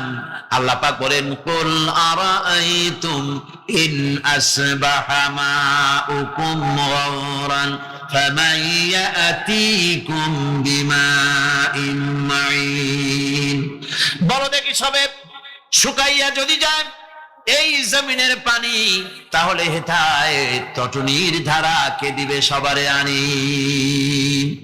এই পৃথিবীর নদী নালা খাল বিল জমিনের আভ্যন্তরীণ দিকে পানিগুলি যদি আমি আল্লাহ রাব্বুল আলামিন শুকায় দেই, তাহলে আমি আল্লাহ ছাড়া এমন কে আছে যে নতুন করে আবার পানির আমদানি করে দিতে পারে? আছে কেউ? আজ পানির শূন্যতা আমাদের দেশে দেখা যাচ্ছে। পানি আস্তে আস্তে কমে যাচ্ছে, আস্তে আস্তে পানি শেষ হয়ে যাচ্ছে। কি কারণে শেষ হচ্ছে এবং কি হলে পানি পাওয়া যাবে পরে বলা যাবে ইনশাআল্লাহ। তো জীবন ধারণের জন্য যেমন পানির প্রয়োজন, জীবন ধারণের জন্য তেমন বাতাসেরও প্রয়োজন। পানি ছাড়া তো কিছু সময় চলতে পারে, পানি এবং খাদ্য ছাড়া কিছু সময় চলতে পারে, কিন্তু বাতাস ছাড়া তো এক মুহূর্ত চলে না, ঠিক কিনা? বুঝেন কিনা কথা? বাতাস ছাড়া এক মুহূর্ত চলতে পারে। অথচ আল্লাহ রাব্বুল আলামিন এই বাতাস দিয়ে গোটা আকাশকে, শূন্য জায়গাগুলি বাতাস দিয়ে ভরে রেখেছেন, যাতে করে কারো বাতাসের কোনো অসুবিধা না হয়, শ্বাস করতে কোনো কষ্ট না হয়। প্রাণী জগৎকে বাতাস দিয়ে বাঁচিয়ে রাখার জন্য আল্লাহ পাক মহাশূন্যকে এভাবে সব এলাকা বাতাস দিয়ে ভরে রেখেছেন। এই জন্য তার নাম হচ্ছে রব। এটাই হচ্ছে রুবুবিয়তের নমুনা। আমার ভাইয়েরা, আল্লাহ রাব্বুল আলামিন পানি দিলেন, বাতাস দিলেন, খাদ্যের ব্যবস্থা করে দিলেন। শস্য শ্যামল এলাকায় আল্লাহ পাক সব জায়গাগুলিতে শস্য শ্যামল হোক অথবা উষর ধূসর মরুভূমি হোক, সারা পৃথিবী জুড়ে আল্লাহ রাব্বুল আলামিন খাবারের দস্তরখান বিছায় রেখেছেন। ওয়ামা মিন দাব্বাতিন ফিল আরদি ইল্লা আলাল্লাহি রিজকুহা। এই পৃথিবীর বুকে এমন কোন বিচরণশীল জীব নাই যেই জীবের রিজকের দায়িত্ব আমি আল্লাহ আমার নিজ হাতে গ্রহণ করি নাই। জোরে বলেন সুবহানাল্লাহ। সব রিজেক আমি ছড়ায় রেখেছি বিশ্ব জুড়ে সর্বত্র। আল্লাহ পাক বলছেন, ফালইয়ানজুরিল ইনসানু ইলা তাআমিহি আন্না সাবাবনাল মা'a সাব্বা সুম্মা শাকাকনাল আরদা শাক্কা ফাআমবাতনা ফিহা হাব্বা। আল্লাহ পাক বলছেন, মানুষের উচিত নিজ খাদ্যাদির দিকে লক্ষ্য করা, নিজের খাদ্যের দিকে লক্ষ্য করা। যেহেতু এই খাদ্য প্রতিদিন তার সামনে আসে, এদিকে তার লক্ষ্য করা উচিত। আমি কিভাবে আমি প্রথমে জমিনের উপরে পানি বর্ষণ করি, পরে জমিনকে দীর্ণ বিদীর্ণ করি, এরপরে জমিনের ভিতরে উর্বরা শক্তি আমি দান করি। কে বলতেছেন কথা? আল্লাহ পাক বলছেন। এরপরে আমি নানান জাতের ফসল ফলন তোমাদের জন্য আমি দান করে দেই। খাদ্যের দিকে নজর করতে এই জন্য আল্লাহ পাক বলেছেন, মানুষ চতুর্দিক থেকে তো চোখ ফিরাতে পারে, মুখ ফিরাতে পারে, কিন্তু খাদ্যের দিকে তার নজর করতেই হয়। সকালে, দুপুরে, বিকালে, রাত্রে সব সময় তার সামনে খাবার আছে। আল্লাহ পাক বলেন, খাবারের দিকে একটু নজর করো, কেমন ভাবে কি সুন্দর করে খাবারগুলি তৈরি করে দিয়েছি, শুরু কিভাবে হলো, পরিপক্ক কিভাবে হলো, সেদিকে তোমরা লক্ষ্য করো। সে লক্ষ্য তো করা নাই, সমানে খায়, বিসমিল্লাহ বলেন, আলহামদুলিল্লাহ বলেন, পাইকারি দরে খাইতেই থাকে। আল্লাহ পাক বলছেন, খাদ্যাদির দিকে লক্ষ্য করো। এই যে চাউল তোমরা খাচ্ছ, আটা খাচ্ছ, গম খাচ্ছ, মাছ খাচ্ছ, গোশ খাচ্ছ, তাম পৃথিবীর সমস্ত বিজ্ঞানীরা একত্রিত হয়ে একটা চাউল বানাইতে পারবে? জোরে কোন পারবে? না পারবে। পারবে প্লাস্টিকের চাউল খাবে আর কলেরা হয়ে মরবে। পৃথিবীর সমস্ত বিজ্ঞানীরা একত্রিত হয়ে একটি চাউল বানাতে পারবে না, একটা ডিম বানাতে পারবে না। পারবে একটা ডিম বানাতে? পারবে না। বিজ্ঞানীদের প্রশংসা আমরা করি, হ্যাঁ করি। বিজ্ঞানীরা অনেক কিছু বিশ্বকে উপহার দিয়েছে, কিন্তু মূল রবের কাছে আমরা যাই না, তাকে চিনতেও পারি না, সেখানে যাই না। বিজ্ঞানীরা কি করেছে? আল্লাহর বানানো জিনিসগুলি তারা ডিজাইন করেছে। ডিজাইন করতে তো নিষেধ নাই, আর ডিজাইন করাই যায়, সৃষ্টি করতে পারে না। বিজ্ঞানীরা সৃষ্টি করে নাই, ডিজাইন করেছে। কিরকম? আল্লাহ পাক চাউল তৈরি করেছেন। চাউল তৈরি করেছে কে? বলেন না সবাই। এখন আপনারা সেই চাউল দিয়ে পিঠা বানান, পায়েস বানান, সেই চাউল দিয়ে বাবা পিঠা আরো কি যেন খায় চট্টগ্রামে রস দিয়া, ওটা কি কয় দই পিঠা নাকি ধোঁয়া পিঠা। তো এইভাবে করে আপনি ডিজাইন তৈরি করছেন, আটা দিচ্ছে, আল্লাহ পাক আটা তৈরি করেছেন, গম দিয়েছেন, এই আটা দিয়ে গোলগোল্লা তৈরি হচ্ছে, এর দ্বারা রুটি তৈরি হচ্ছে, এর দ্বারা অসংখ্য রকমের সিমাই টিমাই ইত্যাদি দিয়ে, লাচ্ছা সিমাই, নানান রকমের সিমাই আপনি ডিজাইন করার অসুবিধা নাই। আল্লাহর তৈরি করা কাঠ দিয়ে ফার্নিচার তৈরি হচ্ছে, টেবিল হচ্ছে, চেয়ার হচ্ছে, গোষ্ঠী সুন্দর হচ্ছে, আল্লাহর তৈরি করা লোহা দিয়ে মাইক হচ্ছে, স্ট্যান্ড গান হচ্ছে, ব্রেন গান হচ্ছে, তারপরে প্লেন হচ্ছে। তাহলে আমি বলতে চাইলাম, বুঝাতে চাইলাম, সমস্ত জিনিস এর স্রষ্টা কে? জোরে বলেন কে? বিজ্ঞান শুধু এগুলিকে এক জায়গায় করে অ্যাসেম্বল করছে, এগুলিকে এক জায়গায় করে এক একটা রূপ দিয়েছে। এখানে বিজ্ঞানের কৃতিত্ব আছে ঠিক, কিন্তু আপনারাই বলেন লোহা যদি আল্লাহ তৈরি না করতেন এই মাইক তৈরি হতো, রাইফেল তৈরি হতো? আর রাইফেল যদি নাই হতো তাহলে কারাগারের বন্দীগুলো মারতেন কি দিয়ে? রাইফেল যদি না হতো যুদ্ধ করতেন কি দিয়ে? ঠিক কিনা? যত মারামারি ইত্যাদি যা কিছু হচ্ছে, তো শুধু মারামারির জন্যই তো আল্লাহ লোহা বানান নাই। লোহার সবচাইতে বড় প্রয়োজন হচ্ছে জমিন কর্ষণ করা, জমিন চাষ করা। এই জমিন চাষের জন্য লাঙ্গল দরকার, শাবল দরকার, খুন্তা দরকার, কোদাল দরকার। এই লোহার দাম কেউ আল্লাহ পাক এত লোহা বেশি দিয়েছেন যার জন্য লোহার দাম কম। সোনা কম দিয়েছেন যেহেতু সোনার প্রয়োজনীয়তা কম, লোহার প্রয়োজনীয়তা বেশি, এই জন্য লোহা বেশি দিয়েছেন, দামটা কমে গেছে, যার জন্য আপনার আমার জন্য কিনে ব্যবহারটা সহজ হয়েছে। কথা ঠিক কিনা? আল্লাহ রাব্বুল আলামিন এইভাবে করে মানুষের রুবুবিয়তটা, আল্লাহ পাকের রুবুবিয়ত হচ্ছে তিনি মানুষকে সুন্দর করে সৃষ্টি করে যা কিছু প্রয়োজন সবকিছু খাওয়াচ্ছেন, দিচ্ছেন। সে আল্লাহ পাক প্রশ্ন করছেন, কুল মান ইয়ারযুকুকুম মিনাস সামাই ওয়াল আরদ أَمَّنْ يَمْلِكُ السَّمْعَ وَالْأَبْصَارَ وَمَنْ يَخْرُجُ الْحَيَّ مِنَ الْمَيِّتِ وَيُخْرِجُ الْمَيِّتَ مِنَ الْحَيِّ। আকাশের প্রশস্ত বুক থেকে এবং জমিনের এই প্রশস্ত বুক থেকে কে রিজেক তোমাদের খাদ্যকে উৎপাদন করে? কে নির্জীব থেকে সজীবকে বের করেন? আর কে সজীবকে নির্জীবে পরিণত করেন? তিনি কে? তিনি হচ্ছেন আল্লাহ পাক। আল্লাহ পাক বলছেন এই প্রশ্ন যদি তাদেরকে করা হয় তো তারা কি বলবে? আল্লাহ পাক বলেন, ওয়ামান ইউদাব্বিরুল আমরা ফাসায়াকুলুনা আল্লাহ ফাকুল আফালা তাত্তাকুন। হে নবী, এদেরকে প্রশ্ন করুন, এদেরকে যদি প্রশ্ন করা হয় এই পৃথিবীর সুন্দর পরিচালনা পদ্ধতি কে করেন, তাহলে তারা এক কথায় বলবে, নিজের থেকেই বলবে আল্লাহ। কে করছেন সবকিছু? আল্লাহ। আল্লাহ পাক বলেন, নবী তাহলে তাদেরকে বলেন, এ কথা জানার পর, এ কথা বোঝার পরেও কেন তারা ঔদাসীন্যতা দেখাচ্ছে, কেন তারা গাফিল হয়ে যাচ্ছে, কেন তারা আল্লাহ পাককে ভয় করে তার পথের অনুসারী হচ্ছে না?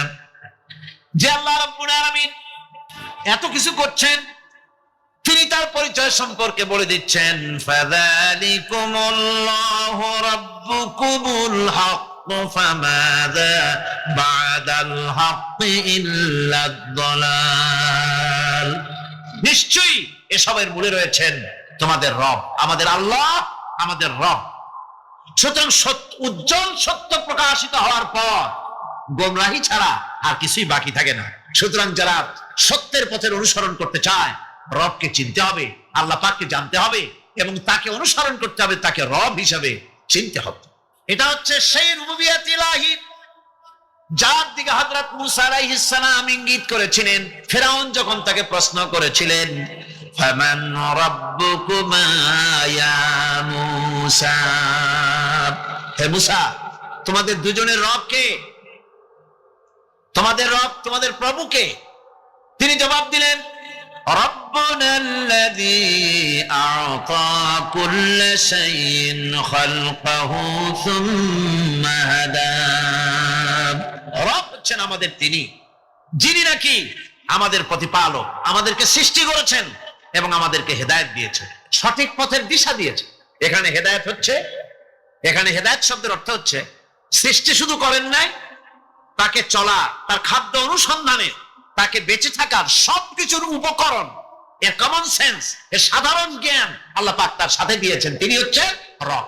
আমাদের ভাগ্য কত সুপ্রসন্ন, আমরা ভাগ্যবান, কারণ কোরআন শোনার সুযোগ আল্লাহ পাক করে দিয়েছেন। তারাই তো শ্রেষ্ঠ ভাগ্যবান যারা কোরআন শোনার সুযোগ পায়, যারা কোরআন তেলাওয়াত করে, যারা কোরআন বোঝে, যারা কোরআন আমল করে। তাদের থেকে সৌভাগ্যবান আর কে হতে পারে? গোটা বিশ্বের বুকে সর্বশ্রেষ্ঠ সৌভাগ্যবান জাতি হচ্ছে মুসলমান। আমি যদি প্রশ্ন করি পৃথিবীর শ্রেষ্ঠ ভাগ্যবান জাতি কারা, কি জবাব দিবেন?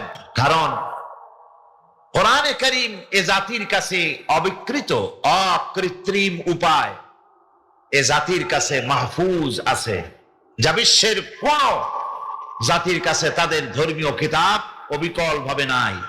এদিক থেকে আমরা সৌভাগ্যবান জাতি।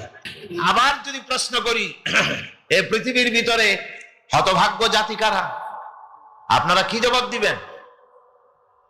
জানেন না বোধহয়।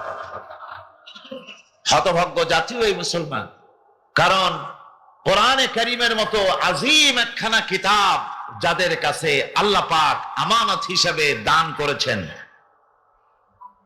এই কোরআনে কারীম থেকে যারা হেদায়েত নিতে পারলো না, হে নবী, কোরআনে কারীম আমি আপনার প্রতি অবতীর্ণ করেছি এই জন্যে যে কোরআন আপনার ভাগ্যকে সৌভাগ্যে পরিণত করে দেবে, আপনাকে সৌভাগ্যবান বানাবে।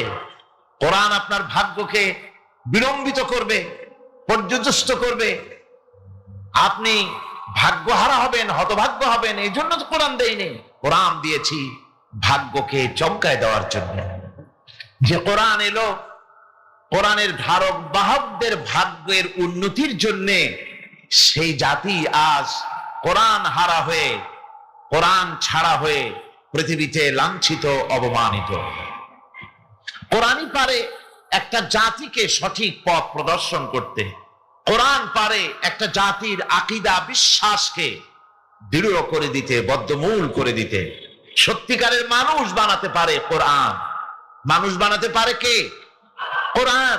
আমি এই জন্য মাঝে মধ্যে বলি, এই পৃথিবীতে যদি কোরআন না আসতো, এই পৃথিবীতে যদি নবী না আসতেন, এই পৃথিবীতে যদি আল্লাহ নবী না পাঠাতেন, কোরআন না দিতেন, কিতাব না দিতেন, ইসলাম না দিতেন, শুধু মানুষ পৃথিবীতে বাস করত, তাহলে এই বিশ্বের সমস্ত মানব মণ্ডলী যেখানে বাস করত, এই পৃথিবীটা মানুষের পৃথিবী বলা চলতো না।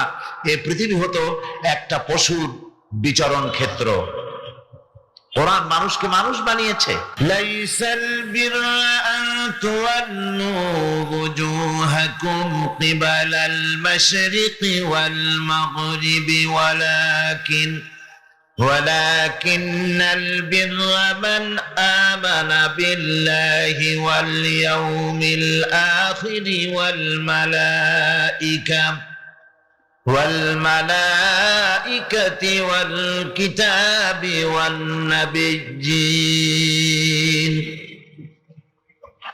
পূর্ব পশ্চিমে মুখ ঘুরানো, পূর্ব পশ্চিমে মুখ ফিরানো, এটাই পুণ্যবান, নেককার, সৎকার হওয়ার জন্য যথেষ্ট নয়।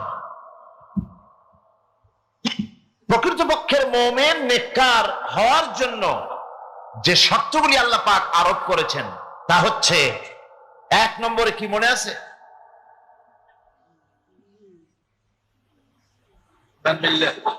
এত আস্তে আস্তে বলতেছেন, মনে হয় আপনি নিজেও শুনতেছেন কিনা তাও সন্দেহ। এর 1 নম্বরে হচ্ছে, কিছু আবার চালাক লোক আছে, তারা সহজে কোনো কথার জবাব দেয় না। তারা ভাবে যে জবাব না দেওয়াই বুদ্ধিমানের কাজ, কোনটা বলে কোন প্যাচে পড়ি। আল্লাহ পাক আমাদের জেহেন শক্তি, স্মৃতি শক্তি যেন বৃদ্ধি করে দেন, বলেন আমিন। আমরা যেন যা কোরআন হাদিসের শুনি তা যেন মনে রাখতে পারি, যা খারাপ কথা শুনি তা যেন ভুলে যাই, যা ভুল কথা শুনি তা যেন ভুলে যাই, আর যা হক কথা তা যেন মৃত্যু পর্যন্ত আল্লাহ স্মরণ রাখার তৌফিক দেন। এর প্রথম কথাই ছিল ঈমান বিল্লাহ, আল্লাহর প্রতি ঈমান। 2 নম্বরে ছিল পরকালে বিশ্বাস। এই দুটি কথা আমরা আলোচনা করে ফেলেছি। ঈমান বিল্লাহ তো আলোচনা করেছি গত বছর, আর গতকালকে আলোচনা করেছি কি বলুন তো, পরকালের উপরে বিশ্বাস। আজকে আপনাদের সামনে আমি আলোচনা করব ইনশাআল্লাহ ফেরেশতা এবং কিতাব, এই দুটি জিনিসের উপরে, মালাইকা এবং কিতাব। ফেরেশতার উপরে ঈমান আনতে হবে, কিতাবের উপরে ঈমান আনতে হবে।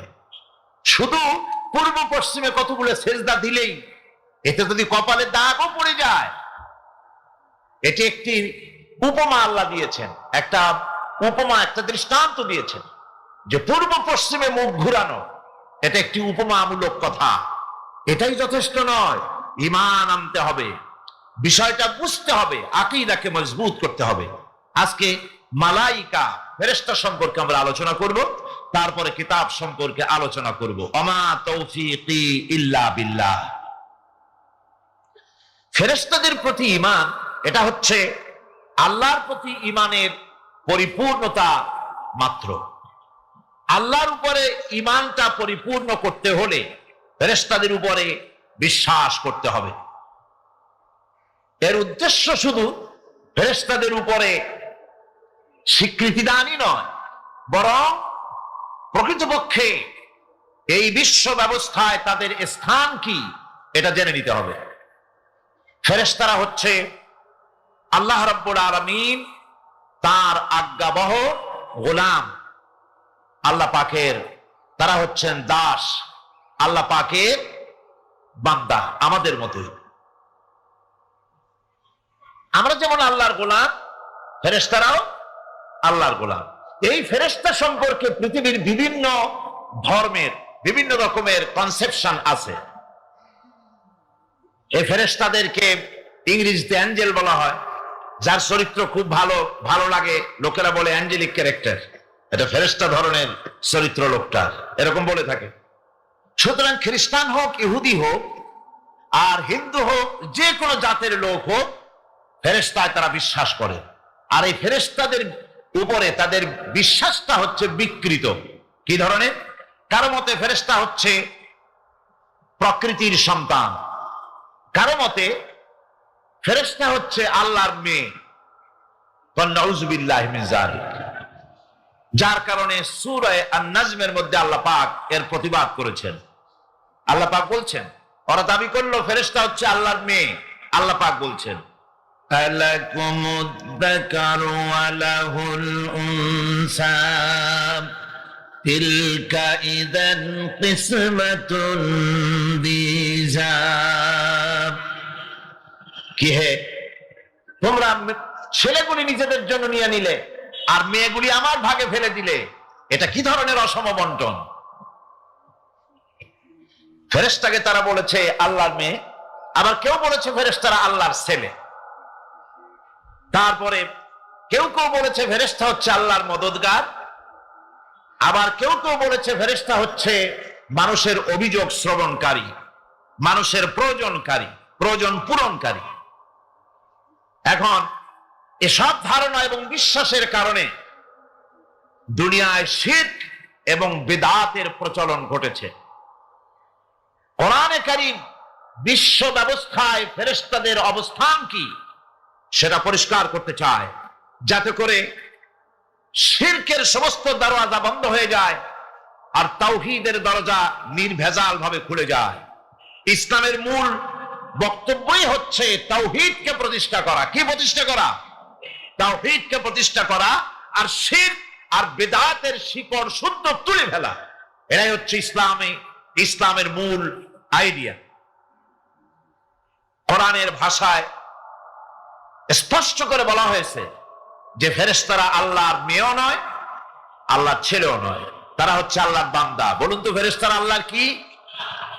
কোরআনে কারীমে রব্বুল আলামিন বলেন, وقالوا اتخذ الرحمن ولدا سبحانه بل عباد مكرمون।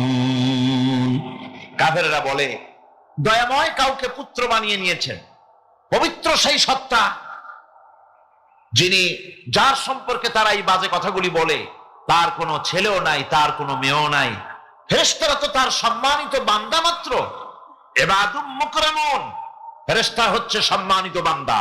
সুবহানাল্লাহ ওয়া বিহামদি। ফেরেশতারা হচ্ছে আল্লাহর কি শুধু বান্দা না, সম্মানিত বান্দা। কারণ ফেরেশতারা আল্লাহর সঙ্গে অবাধ্য হতে পারে না, তার কোন হুকুমকে অমান্য করার কোন অধিকার ফেরেশতাদের নাই। আল্লাহর ছেলেও নাই, আল্লাহর মেয়েও নাই। এ কথাটি ছোট্ট সূরার মধ্যে তাওহীদের একটা ক্লিয়ার কনসেপশন আল্লাহ পাক দিয়েছেন ছোট্ট একটি সূরার ভিতরে। আমার কাছে মনে হয় যেন এই ছোট্ট সূরাটি মধ্যে এটা মনে হয় যেন একটি ঝিনুক, আর এর ভেতরে সমস্ত পৃথিবীর সমুদ্র আর মহাসমুদ্রের পানিগুলি ঢুকায় দেওয়া হয়েছে। ছোট্ট একটি সূরা তাওহীদকে এমন ভাবে প্রকাশিত হয়েছে এই সূরার মাধ্যমে যা অন্য কোথাও এত পরিষ্কার আসেনি। আল্লাহ পাক সব জায়গায় বলেছেন, কিন্তু ছোট্ট সূরায় এক কথায় তাওহীদ প্রকাশিত হয়ে গেছে। কি? কুল হুয়াল্লাহু আহাদ। পড়েন সবাই, কুল হুয়াল্লাহু আহাদ আল্লাহুস সামাদ লাম ইয়ালিদ ওয়া লাম ইউলাদ ওয়া লাম ইয়াকুল লাহু কুফুয়ান আহাদ। আল্লাহ রাব্বুল আলামিন বলেন, নবী আপনি বলুন, আল্লাহ এক এবং একক, তিনি বেনিয়াজ, কারো মুখাপেক্ষী তিনি নন, তিনি কাউকে জন্ম দেন নাই, তাকেও কেউ জন্ম দেয়নি। আকাশ আর জমিনে ওই আল্লাহ রাব্বুল আলামিনের সমকক্ষ কেউ নাই, তিনি এক এবং একক। এই ফেরেশতারা হচ্ছে তার অনুগত বান্দা। ফেরেশতারা আল্লাহ পাকের ছেলেও নয়, মেয়েও নয়। এক মুহূর্তের জন্য ফেরেশতারা চুপ করে বসে থাকে না, যার যে কাজ আছে সেই কাজ নিয়ে তারা ব্যস্ত আছে। তারা ওয়াজিফা পাঠ, তাসবিহ পাঠের মধ্যে ব্যস্ত থাকে। অগণিত অসংখ্য ফেরেশতা, কেউ তো সেজদায় পড়ে আছে, কেউ রুকুতে পড়ে আছে, কেউ নামাজে দাঁড়ায় আছে, কেউ তো তাসবিহ পাঠ করতেছে। কোরআনে কারীম বলছে, ইউসাব্বিহুর রা'দু বিহামদিহি ওয়াল মালাইকাতু মিন খিফাতিহি। আল্লাহ পাক বলেন, বিজদি প্রশংসার সাথে আল্লাহ পাকের গুণকীর্তন করে, আর সমস্ত ফেরেশতারা আল্লাহকে ভয় করে ভীতির সাথে আল্লাহর তাসবিহ পাঠ করতে থাকে। সমস্ত ফেরেশতারা আল্লাহর তাসবিহ পড়ে। আপনাদের মনে আছে আল্লাহ পাক যখন হযরত আদমকে সৃষ্টি করবেন বলে বললেন, ইন্নী জাইলুন ফিল আরদি খলিফা, ফেরেশতারা বলেছিলেন, নাহনু নুসাব্বিহু বিহামদিকা ওয়া নুকদ্দিসু লাক, আমরাই তো তাসবিহ পড়ি, আমরাই তো আপনার হাম করি, আপনার তাসবিহ পড়ি, সবকিছুই তো আমরা করি, পবিত্রতা ঘোষণা করি। এর দ্বারা প্রমাণিত হয় ফেরেশতারা সার্বক্ষণিক ভাবে আল্লাহর তাসবিহ পাঠের মধ্যে তারা রত আছে। সব সময় আল্লাহর জিকির আজগারের ভেতরেই তারা ডুবে আছে।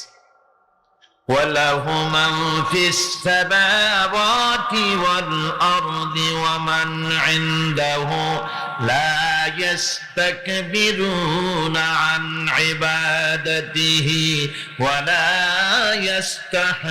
يَسْتَحْسِرُونَ।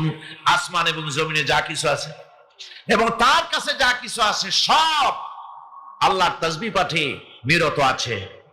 আর ফেরেশতারা তো বন্দেগী করছে আল্লাহ পাকের, আর কখনোই তারা অবদ্ধচারণ করে না, আর কখনো তারা আল্লাহ পাকের জিকির থেকে, তাসবিহ পাঠ থেকে তারা ক্লান্ত হয় না। কি হয়েছে?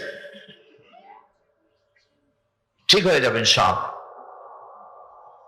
আল্লাহ পাক তাদের সম্পর্কে আবার বলেন, ইউসাব্বিহুনাল লাইলা ওয়ান নাহারা লা ইয়াফতুরুন। এই ফেরেশতারা রাত দিন তার প্রশংসায় পড়ে থাকে, কখনই শৈথিল্য প্রদর্শন করে না, কখনই আল্লাহর জিকির থেকে, তাসবিহ থেকে তারা বিরত থাকে না। এ ধারণার মধ্য দিয়ে কোরআনে কারীম মানুষকে স্পষ্ট করে বলছে যে ফেরেশতারা হচ্ছে আল্লাহর গোলাম, আল্লাহর বান্দা। তারা তোমাদের প্রয়োজন পুরো করতে পারে না, তারা তোমাদের ভাগ্যের কোনো উন্নতি করে দিতে পারে না, তারা আল্লাহর ছেলেও নয়, আল্লাহর মেয়েও নয়, এরা হচ্ছে আল্লাহর বান্দা। এই ফেরেশতাদের মাধ্যমে আল্লাহ রাব্বুল আলামিন আরেকটি কাজ নিয়ে থাকেন, তা হচ্ছে নবী এবং রাসূলদের কাছে এই ফেরেশতার মাধ্যমে আল্লাহ পাক বাণী প্রেরণ করেন। নবী রাসূলদের কাছে বাণী আনে কারা? আল্লাহর ফেরেশতা। এ কারণেই তাদের মাধ্যমে আল্লাহ পাক নবী রাসূলদের কাছে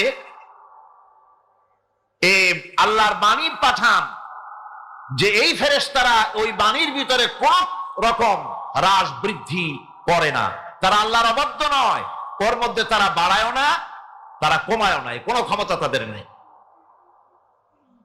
কোরআনে কারিমে আল্লাহ পাক বলছেন, ইন্নাহু লাকাউলু রাসূলিন কারীম ذي قوة عند ذي العرش مكين مطاع ثم أمين। নিঃসন্দেহে এক সম্মানিত বার্তাবাহকের বর্ণনা, এক ফেরেশতার বর্ণনা। আরশ অধিপতির কাছে তিনি সম্মানিত। জিবরাইল আলাইহিস সালামের কথা বলা হচ্ছে। হযরতে জিবরাইল আমিন তিনি আল্লাহর কাছে সম্মানিত, অনুগত এবং তিনি বিশ্বাসী। আল্লাহ পাকের পক্ষ থেকে তিনি বাণী বহন করে নিয়ে আসেন, আর এর ভিতরে কোন রকম হ্রাস বৃদ্ধি করার কোন ক্ষমতা ফেরেশতার নাই। আল্লাহ পাক বলছেন, ওয়া ইন্নাহু লাতানজিরু রাব্বিল আলামিন নাযালা বিহির রূহুল আমিন। নিঃসন্দেহে এটা হচ্ছে রব্বুল আলামিনের পক্ষ থেকে অবতীর্ণ করা কিতাব, যা নিয়ে বিশ্বস্ত আত্মা অবতরণ করেছেন, অর্থাৎ হযরতে জিবরাইল আমিন। আল্লাহ পাক তাকে বিশ্বস্ত বলেছেন, শাদীদুল কুওয়া বলেছেন, প্রচন্ড ক্ষমতা তার, আল্লাহ পাক বলেছেন। এর থেকে জানা গেল যে ফেরেশতাদের প্রতি ঈমান শুধু আল্লাহর প্রতি ঈমানের জন্যই নয়, বরং কিতাবের প্রতি, নবীদের প্রতি ঈমান আনার জন্য ফেরেশতাদের প্রতি ঈমান আনা জরুরি। ফেরেশতাদের উপর ঈমান আনা কি জরুরি, অত্যন্ত জরুরি। ফেরেশতাদের উপর তৃতীয় আরেকটি কারণে ঈমান আনতে হয়, সেটা হচ্ছে আল্লাহ পাক তাদের মাধ্যমেই কাজগুলি করে থাকেন। ফেরেশতারা হচ্ছে আল্লাহ পাকের রাষ্ট্রীয় কর্মচারী, আল্লাহ পাকের স্টাফ। তাদের মাধ্যমে আল্লাহ কোথাও বৃষ্টি দেন, কোথাও রহমত পাঠান, কোথাও গজব দেন, কোথাও ভূমিকম্পের সৃষ্টি করেন, কোথাও জলোচ্ছ্বাস, কোথাও ক্ষুধা, কোথাও দারিদ্র ইত্যাদি। পৃথিবীর ভিতরে আযাব, গজব, শান্তি যা কিছু আল্লাহ পাক করতে চান, এই ফেরেশতাদের মাধ্যমেই তা করে থাকে। এক কথায় ফেরেশতারা হচ্ছে আল্লাহ পাকের রাষ্ট্রীয় কর্মচারী। এই কথা এভাবেই বিশ্বাস করতে হবে যে ফেরেশতারা কখনো অবাধ্য হয় না, অবাধ্য হওয়ার কোনো ক্ষমতাই তাদের নাই। তারা আল্লাহ পাকের বাধ্যগত আজ্ঞাবহ কর্মচারী। ফেরেশতাদের উপরে ঈমানটা এই পর্যন্তই আমি আপনাদের সামনে বললাম। ফেরেশতাদের প্রতি ঈমান আনার ব্যাপারে এই তিনটি কথা আপনাদের সামনে পেশ করেছি। এখন 3 নম্বরে যে কথাটি বিশ্বাস করতে হবে সেটা হলো কিতাব। কিসের উপর ঈমান? কিতাবের প্রতি ঈমান। ইসলামের পরিভাষায় কিতাব বলতে বোঝানো হয় সেই বাণীকে, সেই নির্দেশকে, সেই গ্রন্থকে, বড় বড় কিতাব। তার মধ্যে সর্বশেষ যে কিতাবখানি তার নাম হচ্ছে কোরআন। জোরে বলেন, তার নাম কি? আল কোরআন। এটি হচ্ছে সবচেয়ে বড় কিতাব এবং মুকাম্মাল কিতাব। অন্যান্য কিতাবগুলিতে যা বলা হয়েছে তার থেকে অনেক বেশি শরীয়তকে মুকাম্মাল করে আল্লাহ রাব্বুল আলামিন কোরআনে কারীমের মধ্যে এটাকে পরিপূর্ণ করে দিয়েছেন। নবুয়ত আর কিতাব দুটির জিনিসের ভিতরে একটা সম্পর্ক আছে। নবুয়ত এবং কিতাব দুটোই আল্লাহর পক্ষ থেকে আসছে। নবুয়ত আসছে কার কাছ থেকে? আর কিতাব আসছে আল্লাহর কাছ থেকে। নবুয়ত এর দাবি কেউ নিজের থেকে করতে পারে না, এই কথা আমি বহুবার আপনাদের সামনে আলোচনা করেছি। নবী দাবির ভিত্তিতে হয় না। লয় ওকার, লয় লয় আকার। কাগজে লিখে দিলাম, কি হলো কন্ত? বলুন সবাই, কি হলো? এখন যদি আপনারা এটার উপরে চাটেন, মিষ্টি লাগবে? বলবেন মিষ্টি কেমনে লাগবে, ওর মধ্যে দুধ নাই, চিনি নাই। আচ্ছা ঠিক আছে, লিখে দিলাম দুধ, চিনি ইত্যাদি যা যা লাগে সব লিখা কাগজটারে গোল বানাই দিলাম। এখন যদি চাবান, তাও কি মিষ্টি লাগবে? লাগবে না। মিষ্টি লাগবে কি হলে? দুধ কিনতে হবে, ছানা বানাতে হবে, চিনি শিরা তৈরি করতে হবে, তারপরে রসগোল্লা বানাতে হবে, এরপরে আপনি ফ্রিজে রাখবেন, চামচ দিয়ে কাটবেন, মজা করে খাবেন, তখন আপনার ভালো লাগবে, ঠিক কিনা? এখন ভালো লাগলো কেন? যেহেতু এটা প্র্যাকটিক্যালে আসছে। আর আগে কাগজ চেটেছেন, কাগজ চাবাইছেন, ভালো লাগে নাই, কারণ থিওরি চাবাইছেন। প্র্যাকটিক্যালে না আসা পর্যন্ত মজা পাওয়া যাবে না। সেই জন্যে কোরআন হচ্ছে একটা থিওরি, কাগজে লেখা একটা থিওরি। এই থিওরিটা আল্লাহ রাব্বুল আলামিনের। এই থিওরি যদি প্র্যাকটিক্যাল না থাকে, মডেল না থাকে, আদর্শ না থাকে, তাহলে তা পালন করা মানুষের জন্য দুঃসাধ্য, সুকঠিন। এই জন্য আল্লাহ সুবহানাহু ওয়া তাআলা কোরআনের মুজাসসাম নমুনা হিসেবে পেশ করেছেন মুহাম্মদুর রাসূলুল্লাহ সাল্লাল্লাহু আলাইহি ওয়াসাল্লাম। তিনি হচ্ছেন কোরআনের মডেল। সুবহানাল্লাহ। যার জন্য তিনি স্পষ্ট করে বলতে পেরেছেন যে কথা কেউ বলতে সাহস পায়নি, যে কথা নবী বলেছেন। আল্লাহর নবী বলেছেন, ও আমার সাহাবীরা, দিনের আলোতে তোমরা আমার ভিতরে যা দেখতে পাও, রাতের বেলায় আমার ভিতরে তোমরা যা দেখতে পাও। ও আমার স্ত্রীরা, দিনের আলোতে আমার ভিতরে যা দেখতে পাও, রাতের আধারে আমার মধ্যে যা দেখতে পাও, যে সব আচরণ, আমার চলাফেরা, দিন ও রাতের আলোচনাগুলি, দিন ও রাতের চরিত্রগুলি, দিন ও রাতের আমার কর্তব্য পালন, আমার মধ্যে যা দেখতে পাও সবগুলি খুলে খুলে মানুষের সামনে বলে দাও। এই কথা তো আর কেউ বলতে পারেনি পৃথিবীতে। নবীরা ছাড়া এত বড় কথা পৃথিবীর আর কেউ বলতে সাহস পাবে না। কথা ঠিক কিনা গণ? জোরে বলেন, পারবে বলতে? যত বড়ই মুহাদ্দিস হোক, মাওলানা হোক, খাজা বাবা হোক, নামের আগে যতই 5 হাত লম্বা ডিগ্রি লাগান না কেন, কাগজে যখন নাম লেখে হুঁশ থাকে না। কত যে লেখে, কি যে লিখে, শুধু নামের সামনে আলাইহিস সালাম টুক বাদ রাখে, আর সব লিখে আবেগের ঠেলায় অস্থির হয়ে যায়। কোন ব্যক্তি আছেন যিনি বলতে পারবেন আমার শৈশবকালীন, যৌবনকালীন, বৃদ্ধকালীন, রাতের, দিনের সব ঘটনা মানুষের কাছে বলে দাও? কেউ কি পারবে বলতে? না। কেবলমাত্র পারবে আম্বিয়া আলাইহিমুস সালাম।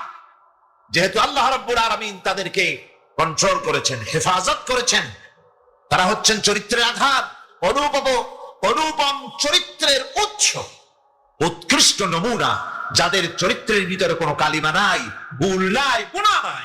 মুহাব্বতের সাথে বলেন সুবহানাল্লাহ। নবী বলুন, আমি তোমাদের মতো মানুষ, আমার উপরে ওহী আসে, ইন্নামা আনা বাশারুম মিসলুকুম, তোমাদের মতো মানুষ। একটু ভালো করে বিষয়টা বোঝেন। আরো বলেছি আমি, আজকে আবার স্মরণ করায় দেই। আল্লাহ শিখাই দিচ্ছেন, বলুন আমি তোমাদের মতো মানুষ, ফেরেশতা নই, জিন নই, আমার কাছে ওহী আসে। পার্থক্য এখানে। তবে আরো পার্থক্য আছে, সেটা হচ্ছে আমরা হচ্ছি সাধারণ মানুষ, নবীরা হচ্ছেন অসাধারণ মানুষ। সুবহানাল্লাহ। আমরা হচ্ছে মানব, রাসূল আল্লাহর পয়গম্বররা হচ্ছেন মহামানব। কথা বুঝে আসছে? তার মানে হলো আমরা সাধারণ মানুষ। সাধারণ মানুষেরা গুনাহ করতে পারে, ভুল করতে পারে, সব রকমের গুনাহ করতে পারে। নবীরা কোনো গুনাহ করতে পারেন না। আল্লাহ পাক তাদের দিয়ে গুনাহ করান না। আল্লাহ পাক ফেরেশতা দিয়ে, আপন কুদরত দিয়ে নবীদেরকে হেফাজত করেন। সুবহানাল্লাহ। সুতরাং এই কথা বিশ্বাস করতে হবে, সমস্ত নবীরা হচ্ছেন মানুষ। নবীদের আদর্শই কেবলমাত্র আদর্শ, সেই আদর্শকেই গ্রহণ করতে হবে, তাকেই একমাত্র নেতা হিসাবে গ্রহণ করতে হবে। আবার নেতা বলতেও রাজি না। মুশকিল কি এক জায়গায়? কয় যে নেতা বলা যাবে না। কেন? কয় যে ওই যে মানুষেরা বলে, স্লোগান দেয়, আমার নেতা, তোমার নেতা, অমুক তমুক, হেন তেন, তো এগুলির সাথে নবীরে মিশানো এটা ঠিক না। আচ্ছা, নবীরে নেতা কব না, কবটা কি? নবী কি হয় নেতা হবে, না হয় অনুসারী হবে, এর বাইরে তো কিছুই নাই। হয় ইমাম, না হয় মুক্তাদি। বাইরে কি? বাইরে তো নাই কিছু। সুতরাং নবীকে মুক্তাদি হবে, নবীকে অনুসারী হবে? নিশ্চয়ই 1000 বার নবী হচ্ছেন ইমাম, নবী হচ্ছেন নেতা। আমরা যখন আরবিতে বলি, ওনারা নিজেরাও আরবিতে বলেন, তখন কোনো আপত্তি হয় না। আল্লাহুম্মা সাল্লি আলা সাইয়্যিদিনা মুহাম্মদ। সাইয়েদানা মানে হচ্ছে আমাদের লিডার, আমাদের নেতা। সাইয়েদানা যখন বলে তখন আপত্তি করে না, কিন্তু আমাদের নেতা বললেই আপত্তি করেন। বাংলা ভাষা, বাংলাদেশি মানুষ হইয়া বাংলা ভাষার প্রতি গভীর জ্ঞান দেখলে দুঃখই হয়। বন্ধুগণ, মনে রাখতে হবে, নবী হচ্ছেন মাসুম, বেগুনাহ এবং নেতা। আর মুহাম্মদ সাল্লাল্লাহু আলাইহি ওয়াসাল্লাম হচ্ছেন বিশ্ব নেতা, এটা কোনো সন্দেহ নাই। এই নবীর অনুসরণ করতে হবে। সিদ্দিকিন হচ্ছে সত্যকে যারা উদার, উন্মুক্ত, অকুণ্ঠ চিত্তে, দ্বিধাহীন ভাবে যারা গ্রহণ করেছে, এর বিপরীত যারা করেই নাই, তারাই হচ্ছেন সিদ্দিকিন। হযরতে, যেমন একটা দৃষ্টান্ত, হযরতে আবু বকর সিদ্দিক রাদিয়াল্লাহু তাআলা আনহু, মেরাজ থেকে হুজুর ফিরে এসেছেন সকালবেলায়, ফজরের নামাজ পড়ে বসেছেন কাবা শরীফে, তিনি বসে আছেন। তো তখন আবু জাহেল এসে বলছে, মুহাম্মদ সাল্লাল্লাহু আলাইহি ওয়াসাল্লাম, প্রত্যেক দিনই তো নতুন নতুন কথা কও, আজকে কোনো নতুন কথা আছে? হযরত বললেন, হ্যাঁ নতুন কথা আছে। কি? বলে, এই তো শেষ রাত্রে জিবরাইল আসছিল, আমারে নিয়ে গেল বাইতুল মুকাদ্দাসে, জেরুজালেমে গিয়ে নামাজ পড়লাম, ওইখান থেকে মহাকাশ পাড়ি দিলাম, 7 আকাশ পাড়ি দিলাম, সিদরাতুল মুনতাহা গেলাম, আরশে আজিম ভ্রমণ করলাম, আল্লাহর সাথে কথা কইলাম, জান্নাত জাহান্নাম দেখলাম, তারপরে আবার এই আয়েশা নামাজ পড়িয়া তোমাদের সাথে কথা বলতেছি। আবু জাহেল কয় যে, খাইস যাও, মাথাটা একটু ভালো ছিল, এখন তাও সর্বনাশ হয়ে গেছে। কয়, মুহাম্মদ সাল্লাল্লাহু আলাইহি ওয়াসাল্লাম, তুমি যা বললা এই কথাটা আমি কি হুবহু মানুষের কাছে বলবো? হুজুর বলছেন, অবশ্যই বলো গিয়ে। আবু জাহেল চিন্তা করলো, দিস ইজ দ্য মোমেন্ট, এটাই হলো আসল সুযোগ পেয়ে গেছে মানুষকে বিভ্রান্ত করার জন্য। সবার আগে ছুটে চললো হযরত আবু বকর রাদিয়াল্লাহু তাআলা আনহুর বাড়িতে, যে বলছেন, আবু বকর শুনেছো? বলে, কি? মুহাম্মদ সাল্লাল্লাহু আলাইহি ওয়াসাল্লাম এই রকমের কথা বললো, বিছানার মাথাটা যাও ভালো ছিল, শেষ। হুজুর বলছেন, আবু জাহেল, আমার রাসূল কি এরকম বলেছেন? আবু জাহেল বলছে, আমার নিজ কানে শুনে আসলাম, এখনো তিনি সেখানে বসা। হযরত আবু বকর বলেন, আবু জাহেল, আমার আল্লাহর নবী তিনি যদি এরকম কথা বলে থাকেন, তাহলে আমি কোন সন্দেহ পোষণ করি না, অবশ্যই আল্লাহ রাব্বুল আলামিনের হাবিব যা বলেছেন তা সত্য। হযরত আবু বকর রাদিয়াল্লাহু তাআলা আনহু মসজিদে হারামে আসলেন, হুজুরকে জিজ্ঞেস করলেন, হুজুর, আবু জাহেল আমাকে এইসব কথা বললো, এগুলি কি ঠিক? হুজুর বললেন, হ্যাঁ। তিনি ঘটনা বয়ান করলেন। হযরত আবু বকর বললেন, হে রাসূল, আপনি যা বলেছেন সত্য বলেছেন, আপনার মেরাজ ঠিক হয়েছে, সঠিক হয়েছে, সন্দেহ নাই। হুজুর বলেন, আবু বকর, তুমি তো শুধু আবু বকর নাও, তুমি সিদ্দিক। সত্যকে যারা অকুণ্ঠ চিত্তে দ্বিধাহীন ভাবে যারা সত্যের সামনে মাথা নত করেছে, গ্রহণ করে নিয়েছে, দ্বিমত পোষণ করে নাই, কোন রকমের দুষ্ট বুদ্ধির আশ্রয় গ্রহণ করেনি, উল্টা পাল্টা করেনি, এই সমস্ত মানুষেরই হলো সিদ্দিক। আর এদের দল কি সিদ্দিকিন বলা হয়। তাহলে নবিয়্যিন, সিদ্দিকিন, এনারা হচ্ছেন নেয়ামত প্রাপ্ত। 3 নম্বরে হচ্ছে শুহাদা, সত্যকে যারা সত্যের সাক্ষী দিয়েছে, সত্যের সাক্ষ্যদাতা। সত্য হচ্ছে ইসলাম। সত্য কি? ইসলাম। সত্য হচ্ছে আল্লাহ, সত্য হচ্ছে নবী, সত্য হচ্ছে কোরআন, সত্য হচ্ছে হাদিস। এই মহাসত্যকে যারা স্বীকৃতি দিয়েছে, নিজেদের কথা দিয়ে, কাজ দিয়ে, ধন দিয়ে, সম্পদ দিয়ে, এমনকি নিজের জীবনটা এই রাস্তায় বিলিয়ে দিয়ে মহাসত্যের চিরস্থায়ী সাক্ষী দিয়ে দুনিয়া থেকে যারা বিদায় হলেন, ওনারা হচ্ছেন শহীদ। আজ রাস্তাঘাটে শহীদ হয়, যার তার নামের আগে শহীদ বসায় দেয়। শহীদ এত সোজা জিনিস নয়। আল্লাহর রাস্তায়, ধর্মের জন্য, ইসলামের জন্য, আল্লাহর জন্য, কোরআনের জন্য, রাসূলের জন্য যারা জীবন দেন, তারাই হচ্ছে শহীদ। এই শহীদদের মর্যাদা আল্লাহ রাব্বুল আলামিন এত বেশি মর্যাদা দান করেছেন। শহীদদের মর্যাদা আল্লাহ পাক দিয়েছেন, কিয়ামতের দিন শহীদদেরই কোনো বিচার করা হবে না। আল্লাহ রাব্বুল আলামিন শহীদদেরকে বিনা বিচারে জান্নাত দিয়ে দিবেন। শহীদের বিশাল মর্যাদা, বিরাট মর্যাদা। এই শহীদ শাহাদাতের তামান্না প্রত্যেক মুসলমানের ভিতরে থাকতে হবে। হুজুর বলেছেন, শহীদি মওতের যন্ত্রণা পিঁপড়ায় কাটার যন্ত্রণার চাইতে বেশি কিছু নয়।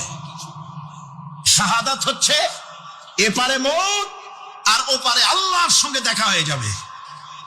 শহীদি মওত হচ্ছে আল্লাহর সঙ্গে দেখা করার একটা সেতু বন্ধন, একটি সেতু, একটি ব্রিজ, একটা পুল, একটা সাঁকো। এপারে দুনিয়া, ওপারে আল্লাহ পাকের সঙ্গে দেখা হবে। সুবহানাল্লাহ।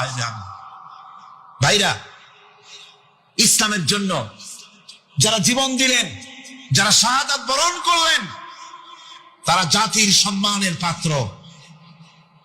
সেই সম্মান, সেই মর্যাদা আল্লাহ রাব্বুল আলামিন শহীদদের প্রদান করেছেন। হযরত আব্দুল্লাহ জুলবাজাদাইন যার কথা বুখারীতে লেখা হয়েছে। সুবহানাল্লাহ কোন যুবক মানুষ ইসলাম কবুল করেছেন। ইসলাম কবুল করতে গিয়ে বাড়ি ঘর জায়গা জমি কিছুই ছিল না। ছোট্ট অবস্থায় বাবা মারা গেছে, চাচার ঘরে লালিত পালিত হচ্ছিলেন। এরপরে রাসূলের প্রতি ঈমান আনবেন, চাচার ভয়তে পারেন না। হুজুর হিজরত করলেন। আব্দুল্লাহ তার নাম ছিল, আব্দুল উজ্জা। তিনি চলে গেলেন চাচার কাছে। চাচা গো, মুহাম্মদ সাল্লাল্লাহু আলাইহি ওয়াসাল্লাম আল্লাহর নবী, ব্যাপারে তোমার মত কি? তিনি বলেন, আমারও তো তাই মনে হয়। যদি তাই মনে হয় তার উপর ঈমান আনবেন কিনা? চাচা বলে, না, কখনো ঈমান আনবো না। ভাতিজা বলতেছেন, চাচাজি, বছরের পর বছর ধরে অপেক্ষা করতেছিলাম, আমি আপনার অধীনে আছি বলে ইসলাম কবুল করতে পারি নাই। আমার ইচ্ছা ছিল আপনি আগে করবেন, তারপরে আপনাকে দেখা দেখি আমি করব। কিন্তু আপনি যখন ইসলাম কবুল করলেন না আর করবেন না বলে যখন ঘোষণা দিলেন, আপনাকে উপস্থিত রেখে আমি ঘোষণা দিলাম, লা ইলাহা ইল্লাল্লাহু মুহাম্মাদুর রাসূলুল্লাহ। চাচা বলছে, ভাতিজা, এর পরিণাম জানো? কয় না, জানি না। এর পরিণাম হচ্ছে তুমি আমার বাড়িতে থাকো, আমার বাড়ি ছাড়তে হবে। বললেন, রাজি আছি। উট ছাগল ভেড়া ঘোড়া যা দিছি ছাড়তে হবে। বলছে, রাজি আছি। চাচা বলছে, শুধু তাই নয়, পরনে যে লুঙ্গি আছে, গায়ে যে জামা আছে, তা আমার পয়সার লুঙ্গি জামা ছাড়তে হবে। ভাতিজা বলছে, ঈমানের জন্য যা চাও সব ছেড়ে দেব। জামা লুঙ্গি খুলে ফেলে দিয়ে দিলেন। হাদিস। তিনি চলে গেলেন মায়ের কাছে ওই অবস্থায়। মা এই যুবক ছেলেকে উলঙ্গ অবস্থায় দেখে 2 হাত দিয়ে নিজের চোখ চেপে ধরেছেন। বাবা, তোমার এই অবস্থা কেন? ছেলে বলছেন, মা, ঈমান আনার কারণে আমার এই অবস্থা হয়েছে। মা বলে, বাবারে, কি চাও আমার কাছে? আব্দুল উজ্জা বলছে, মা, কিচ্ছু চাই না, একটুখানি কাপড় আমারে দাও, আমি বিশ্ব নবী মুহাম্মদ সাল্লাল্লাহু আলাইহি ওয়াসাল্লামের খেদমতে যেতে চাই। মায়ের কাছে পুরানা কম্বল ছিল, কম্বলটা তিনি দিয়ে দিলেন। হযরতে, এখনো তো সে মুসলমান হয়নি, ওই কম্বলটা ছিঁড়ে নিয়ে 2 টুকরা করে কম্বলটা পরলেন, আদাটা, তাতে করে হাঁটু ঢাকে না, আর একটা কোন রকম গায়ে দিলেন। এরপরে হেঁটে হেঁটে কষ্ট করে মদিনায় চলে গেলেন। মসজিদে নববীর ভিতরে ঢুকে দরজার কাছে বসা বিশ্বনবী জনাবে মুহাম্মদুর রাসূলুল্লাহ সাল্লাল্লাহু আলাইহি ওয়াসাল্লাম মসজিদে নববীতে, যুবক, হাঁটুর উপরে কাপড়, মাথার চুল উস্কো খুস্কো চেহারা, ক্ষুধার্ত চেহারা। হুজুর জিজ্ঞেস করছেন, তুমি কে? তিনি বললেন, আমার নাম আব্দুল উজ্জা। তোমার এই অবস্থা কেন? তিনি বললেন, ঈমান বড় দামের ঈমান হয়েছে, ঈমান আনতে গিয়ে কিছু আনতে পারে নাই। তাকে বাধা দিও না, প্রাণ ভরে চিল্লাইতে দাও, জোরে জোরে পড়তে না। ইতিমধ্যে তাবুকের যুদ্ধে রণদামামা বেজে উঠেছে। রোমান সৈন্যরা হুজুরের সঙ্গে যুদ্ধ করবে, জিহাদ করবে, ইসলামকে পরাজিত করার জন্য তারা আক্রমণের প্রস্তুতি নিল। নবীজি রোমানদের সঙ্গে লড়াই হবে বলে সাহাবায়ে কেরামদের কাছে সাহায্য চাইলেন। যার কাছে যা আছে অস্ত্রপাতি জমা করো, টাকা দাও, পয়সা দাও। সবাই মিলে দিতে লাগলেন। দিতে দিতে মহিলারা গলার হাত, নাকের ফুল, কানের দুল হুজুরের সামনে স্তূপ হয়ে গেছে, টাকা কড়ি, সোনা দানা সব শুদ্ধ। হুজুর বলছেন, সাহাবীরা সবাই তো সব জিনিস দিলে, আমার আবু বকর দেখি না কেন? হযরত আবু বকর রাদিয়াল্লাহু তাআলা আনহু একটা পিলারের আড়ালে দালালি ছিলেন। হুজুরের ডাক শুনে তিনি আসলেন, হাতে ছোট্ট একটা থলি, চোখে পানি। থলিটা হুজুরের হাতে তুলে দিলেন। হুজুর থলি ছাড়লেন, দেখা গেল কয়েকটা দিরহাম আর কয়েক কেজি গম, আর কিছু নেই। হুজুর তাকালেন, দেখছেন আবু বকর রাদিয়াল্লাহু তাআলা আনহুর চোখের পানিতে দাড়ি ভিজে ভিজে পড়তেছে। হুজুর বললেন, আমার সাহাবীরা, আজ তোমরা সকলে মিলে যে দান করেছো, সেই দানের তুলনায় আবু বকর যে দান করেছে আল্লাহ রাব্বুল আলামিনের কাছে তা বেশি মূল্য হয়েছে। মনের মধ্যে অনেকের প্রশ্ন জাগলো, কেমন করে তা হলো? আমরা এত এত দিলাম। হুজুর জিজ্ঞেস করলেন, ও সাহাবী, তুমি কত দিয়েছো, বাড়ি কত আছে? তিনি বললেন এত দিছি, এত আছে। তুমি কত দিয়েছো, কত রেখে এসেছো? প্রত্যেকে এরকম বলল। হযরতে ওসমান, হযরতে ওমর, হযরতে আলী রিদওয়ানুল্লাহ তাআলা আলাইহিম আজমাইন, তারাও বললেন অর্ধেক এনেছি, অর্ধেক থুয়ে আসছি, 2 ভাগ এনেছি, 1 ভাগ রেখে আসছি। সব শেষে নবীজি হযরত আবু বকর রাদিয়াল্লাহু তাআলা আনহুকে প্রশ্ন করলেন, আবু বকর, তুমি কি এনেছো আর বাড়ি কি রেখে এসেছো? হযরত আবু বকর বলেন, ইয়া রাসূলুল্লাহ, ইয়া হাবিবাল্লাহ, আমার বাড়িতে জাগতিক সম্পদ বলতে যা বুঝায় সবটুকু এনে নবীজির কদম মোবারকে দান করে দিয়েছি। আবু বকরের ঘরে এখন আল্লাহ আর তার রাসূল ছাড়া কোনো জিনিস বাকি নাই, যা ছিল সব এনেছি। হুজুর জিহাদে রওনা হলেন 30,000 সৈন্য সাথে, 30 সহস্র সৈন্য নিয়ে নবীজি তাবুকের দিকে চললেন। পথের মধ্যে হযরত আব্দুল্লাহ এসে হুজুরের সামনে দাঁড়ায় গেছেন। আব্দুল্লাহ এসে বলেন, ইয়া রাসূলুল্লাহ, একটু দাঁড়ান। এই জিহাদে মেয়ে লোক পুরুষেরা সাহাবীরা সবাই প্রাণ ভরে দান করলো, কিন্তু আমি এমন এক বান্দা, আল্লাহর কিছুই দিতে পারলাম না। আমার তো দেওয়ার মতো কিছুই নাই হুজুর, আমার দেওয়ার মতো কিছুই নাই। তবে আমি আপনার কাছে দোয়া চাই, আপনি দোয়া করুন আমি যেন এই যুদ্ধে, এই জিহাদের ময়দানে আমি যেন শহীদ হতে পারি। নবীজি বললেন, একটু বাকল নিয়ে আসো গাছের। একটা গাছের বাকল আনা হলো। এই বাকলটা হুজুর নিজ হাতে আব্দুল্লাহর হাতে বাঁধা দিলেন আর বললেন, রব্বুল আলামিন, আমি আব্দুল্লাহর রক্ত কাফিরদের জন্য হারাম করে দিলাম। হযরত আব্দুল্লাহ কেঁদে যাচ্ছেন, বলছেন, ইয়া রাসূলুল্লাহ, আমি চাইলাম শহীদ হব আর আপনি আমার রক্তকে কাফেরদের জন্য হারাম করে দিলেন। হুজুর বলেন, আব্দুল্লাহ, এখন যদি তোমার মৃত্যু জ্বরের ভিতর হয়, আল্লাহ রাব্বুল আলামিন তোমারে শাহাদাত নসিব করে দিবেন। তাবুকের ময়দানে হুজুর চলে গেলেন। কয়েকদিন পরে খবর আসলো হুজুরের কাছে, আব্দুল্লাহ কয়েকদিন জ্বর ভোগ করে আব্দুল্লাহ মারা গিয়েছেন। হুজুর বললেন, তার জানাজার ব্যবস্থা করো, কাফন দাফনের ব্যবস্থা করো। ব্যবস্থা হয়ে গেল। রাতের বেলায় দাফন হবে। একজন লোক কবরের কাছে দাঁড়ায় টিম টিম করে একটা আলো নিয়ে দাঁড়ায় আছে, আর একজন লোক কবরের ভিতরে নেমেছেন। 2 ব্যক্তি লাশ 2 হাতে উঁচু করে নিয়ে আসতেছেন কবরের কাছে। যিনি কবরের ভিতরে দাঁড়ানো, তিনি বলতেছেন, লাশ বহন করে তোমরা যে 2 জন আনতেছো, লাশের সাথে খবরদার বেয়াদবি করো না, তোমাদের ভাইয়ের সঙ্গে আদব করো। এই বলে কবরের ভিতরে যিনি দাঁড়িয়েছিলেন তিনি লাশটারে ধরলেন। কবরের ভিতরে দাঁড়ায় তিনি লাশ ধরেছেন, লাশকে কবরে শোয়াই দিয়েছেন। তিনি আর কেউ নন, তিনি বিশ্ব নবী মুহাম্মদুর রাসূলুল্লাহ। নিজের হাতে হযরত আব্দুল্লাহকে শোয়াই দিলেন। লাশ বহন করে যে 2 জন আনলেন, তার একজন হলেন হযরত আবু বকর আর একজন হযরত ওমর রাদিয়াল্লাহু তাআলা আনহুমা। আর আলো নিয়ে যিনি দাঁড়িয়েছেন, টিম টিম করে জ্বলতেছেন, তিনি হযরত বেলাল। কবরের ভিতরে হযরত আব্দুল্লাহকে শুইয়ে দিয়ে উপরে মাটি দিয়ে নবীজি কবরের 2 দিকে হাত দিয়া আল্লাহ রাব্বুল আলামিনের দরবারে ফরিয়াদ তুললেন, রব্বুল আলামিন, আমি আজকে সন্ধ্যা পর্যন্ত এই আব্দুল্লাহর প্রতি রাজি ছিলাম, খুশি ছিলাম। আল্লাহ গো, তুমি আব্দুল্লাহর প্রতি রাজি হয়ে যাও। হযরত ইবনে মাসউদ রাদিয়াল্লাহু তাআলা আনহু পাশে দাঁড়ানো ছিলেন। চিৎকার দিয়ে কেঁদে কেঁদে বললেন, আয় আল্লাহ তাআলা, এই কবরের ভিতরে আজকে আব্দুল্লাহর লাশটা না হইয়া যদি আমার লাশ হতো, আমার ভাগ্যটা খুলে যেত। শহীদের মর্যাদা আল্লাহ পাকের কাছে সব থেকে বেশি।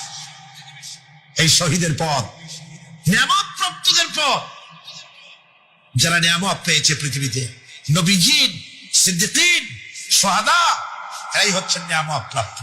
আল্লাহর রাস্তায় জীবন দেওয়ায় যে মজা, পৃথিবীতে আর কোনো কিছুতে সেই মজা নাই। হযরত ওমর রাদিয়াল্লাহু তাআলা আনহু দোয়া করতেন, আল্লাহুম্মা রযুকনি শাহাদাতান ফি সাবিলিক ওয়াজআল মাউতি ফি বালাদি রাসূলিক। আয় আল্লাহ, তুমি আমাকে শাহাদাতের মত আমাকে দান করো। শাহাদাতের তামান্না প্রত্যেকটি মুসলমানের ভেতরে থাকতে হবে। শহীদ হওয়া যাবে ইসলামের জন্য। সময় হয়তো আসতে পারে, হয়তো এমন সময় আসতে পারে যখন কোরআনের মর্যাদাকে টিকে রাখার জন্য, সুন্নতে নববীকে টিকে রাখার জন্য জান দেওয়া লাগতে পারে। তখন কি আপনারা জীবন দিতে পারবেন? এরপরে চতুর্থ নম্বরে হচ্ছে সালিহীন। চতুর্থ নম্বরে কি? সালিহীন। সালিহীন হচ্ছে জীবনের প্রত্যেকটি ক্ষেত্রে যারা একনিষ্ঠভাবে আল্লাহর বিধান পালন করেছেন, যারা পুণ্যের সাথে সুদৃঢ় থেকেছেন, যারা অটল থেকে পুণ্যের সাথে হকের সাথে অটল থেকেছেন, কোন অবস্থাতেই ইসলামী আদর্শের বিরুদ্ধাচরণ করেনি, তারাই হচ্ছেন সালেহীন। ইসলামের আদর্শ ছাড়ে নাই, পরিত্যাগ করে নাই, জীবনের সবকিছুর বিনিময় এটাকে আঁকড়ে ধরে থেকেছেন, ইসলামী আদর্শের পরিপন্থী কিচ্ছু করেন নাই। এরা হচ্ছেন সালেহীন। কোন আলহামদুলিল্লাহ। আল্লাহর অনুগ্রহ প্রাপ্ত কয় শ্রেণী? 4 শ্রেণী। নবীজিন,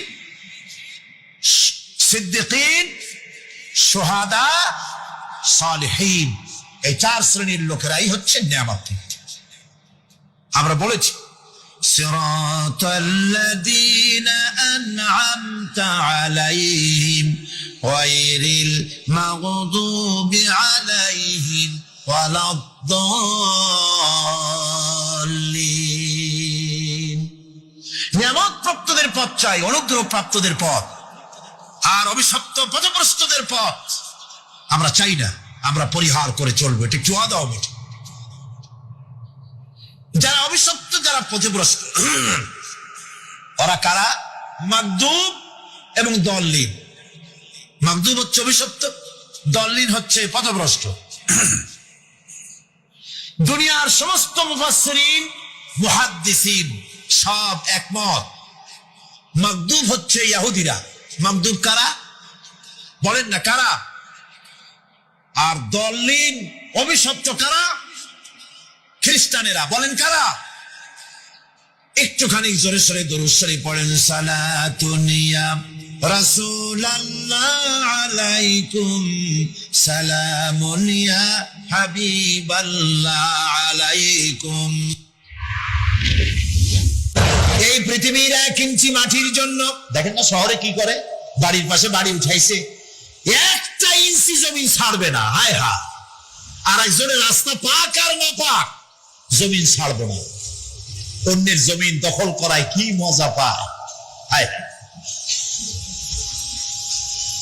অন্যের জমিন নেওয়ার জন্য পাগল হয়ে যায় মানুষ। দুনিয়াকে ভালোবাসে। 1 কাঠা জমির জন্য, 1 আঙ্গুল জমিনের জন্য মামলা মোকদ্দমা, জজ কোর্ট, হাইকোর্ট, সুপ্রিম কোর্ট, তারপরেও ছাড়ে না। ঠিক না? এই জমিন যে এত ভালোবাসলেন, এত মামলা মোকদ্দমা করলেন, এই জমিনের 1 ইঞ্চিও খেতে পারবেন না, বরং মরে দেখেন জমিন হা করে আপনাকে গিলে ফেলে দেবে। আপনার হাড্ডি গুড্ডি গুস্ত সুদ্ধা মিশে যাবে এই মাটিতে। পৃথিবীকে ভালোবাসে কোনো লাভ নাই। স্ত্রী, পুত্র, পরিজন যার যতটুকু পাওনা দিবেন, ভালোবাসবেন, কিন্তু মূল ভালোবাসা, কলিজাটা ভরা থাকবে আল্লাহর জন্য। কার জন্য? স্ত্রীর ভালোবাসা স্ত্রীকে দিবেন, মায়ের শ্রদ্ধা, বাপের শ্রদ্ধা, সন্তানের ভালোবাসা আলাদাভাবে দিবেন। আর সব থেকে যিনি ভালোবাসা তার দাবিদার, তার জন্য রাতের বেলায় জাগুন, সিজদা দিয়ে কাঁদতে থাকুন। এই চোখ দুটা কে দিছে? এই জিহ্বা কে দিছে? এই কান কে দিয়েছে? এই সুন্দর শরীর কে দিয়েছে? বলার তৌফিক, শোনার তৌফিক কে দিয়েছে? এই হক আদায় করতে গভীর রাত্রে জাগতে হবে। পাইকারি দরে ঘুমায়েন না, একটু জাগুন, শেষ রাত্রে উঠুন, শেষ রাত্রে জেগে প্রেম করুন আল্লাহর সাথে। প্রেম কি ঢোল পিটায় করা যায়? ইনকিলাব, সংগ্রাম এইসব পত্রিকায় বিশাল হেডিং দিয়ে কেউ প্রেম করে? বিজ্ঞাপন দিয়ে, টেলিভিশনে বিজ্ঞাপন দিয়ে প্রেম করে। প্রেম করে কিভাবে? গোপনে। আর মিলিত হয় নির্জনে। সবচাইতে বড় প্রেমিক হবে নিজে হতে হবে, আর আল্লাহকে সব থেকে বেশি ভালোবাসা দিতে হবে। সেজন্য আল্লাহ রাব্বুল আলামিন বলেছেন প্রেম করার জন্য কিছুটা নির্জনতা প্রয়োজন। এজন্য দিনের আলোতে ওয়াজআলনান নাহারা মাআশা, দিন বানাইছি রুজি রোজগার করার জন্য। ওয়াজআলনাল লাইলা লিবাসা, আর রাত বানাইছি শান্তির বাহন হিসাবে, আচ্ছাদন। সূর্যের আলোর ঝলকানি চলে গেছে, আলোর তীব্রতা আর নাই। গোটা পৃথিবীর উপরে আমি একটা কালো চাদর দিয়ে ঢেকে দিলাম রাতের আধার, আর একেবারে অন্ধকার না করে আকাশে ডিম লাইটের মতো করে কতগুলি তারা জ্বালায়া দিলাম। এখন কেউ জেগে নাই, সব ঘুমানো। আমার প্রেমিক কে আছো, ওঠো, উজু করে সিজদায় পড়ে যাও, সিজদায় পড়ে যাও, কান্দো, গুনাহ মাফ চাও, যা করেছো মাফ চাও। তুমি গুনাহ করেছো আর আমি মাফ করার মালিক। ইন্নাল্লাহা ইয়াগফিরুয যুনুবা জামিআ, সব মাফ করে দেব, গুনাহগুলি নেকি দিয়া বদলায় দেব। আমার কাছে কাঁদো, চোখের পানি ফেলো। প্রিয় ভাই সব, রাতে জাগবে সুকুন। রাসূলুল্লাহ বলেছেন ওর থেকে ভালো স্বামী আর দুনিয়ায় নাই। কে বলেছেন? ছোট্ট করে একটা সালাম দিছে, ভিতর থেকে সালামের জবাব আসে। আল্লাহু আকবার ডাক দিয়ে বলে, কে আপনি আমার দরজার কিনারায় দাঁড়াইয়া? আব্দুল্লাহ বিন রাওহা চোখের পানি ছেড়ে দিয়ে কান্নার আওয়াজ। বিবিরে ডাক দিয়ে বলে, বিবি আমি আপনার স্বামী। আল্লাহু আকবার। বিবি ডাক দিয়ে বলে, আপনি আমার হালাল, আমি আপনার জন্য হালাল। আপনি ভিতরে আছেন, ভিতরে আছেন, তাড়াতাড়ি ভিতরে আসেন, কুরআন শরীফ উঠায় নিতেছি। আব্দুল্লাহ বিন রাওহা চোখের পানি ছেড়ে দিয়ে কান্না করে ডাক দিয়ে বলে, ওরে বিবি, আজকে আমি আর ঘরে প্রবেশ করতে পারবো না। বিবি, তোমার কাছ থেকে বিদায় নিতে আসছি। তোমাকে কেবলমাত্র বিবাহ করে আনছি, আমি বাসর ঘরে প্রবেশ করতে পারি নাই। ওরে বিবি, বিদায় দেও, তার কারণ নবীর আদেশ পালন করতে হবে। খবর পাইলাম 3,02,00,000 কাফের বেঈমানেরা, কাফের সৈন্যরা মদিনার দিকে ধাওয়া করেছে। নবী অর্ডার করেছে মুতার প্রান্তরে যুদ্ধ করতে যেতে হবে। বিবি ডাকতে বলে, স্বামী, আল্লাহর পয়গম্বর আপনাকে বলেছি আমার বাধা দেওয়ার কোনো সুযোগ নাই। তবে স্বামী আমার একটু ভিতরে আসেন। কিয়ামতের ময়দানে কোটি কোটি কোটি কোটি মানুষের ভিড়ে যেন আমি আপনাকে চিনতে পারি।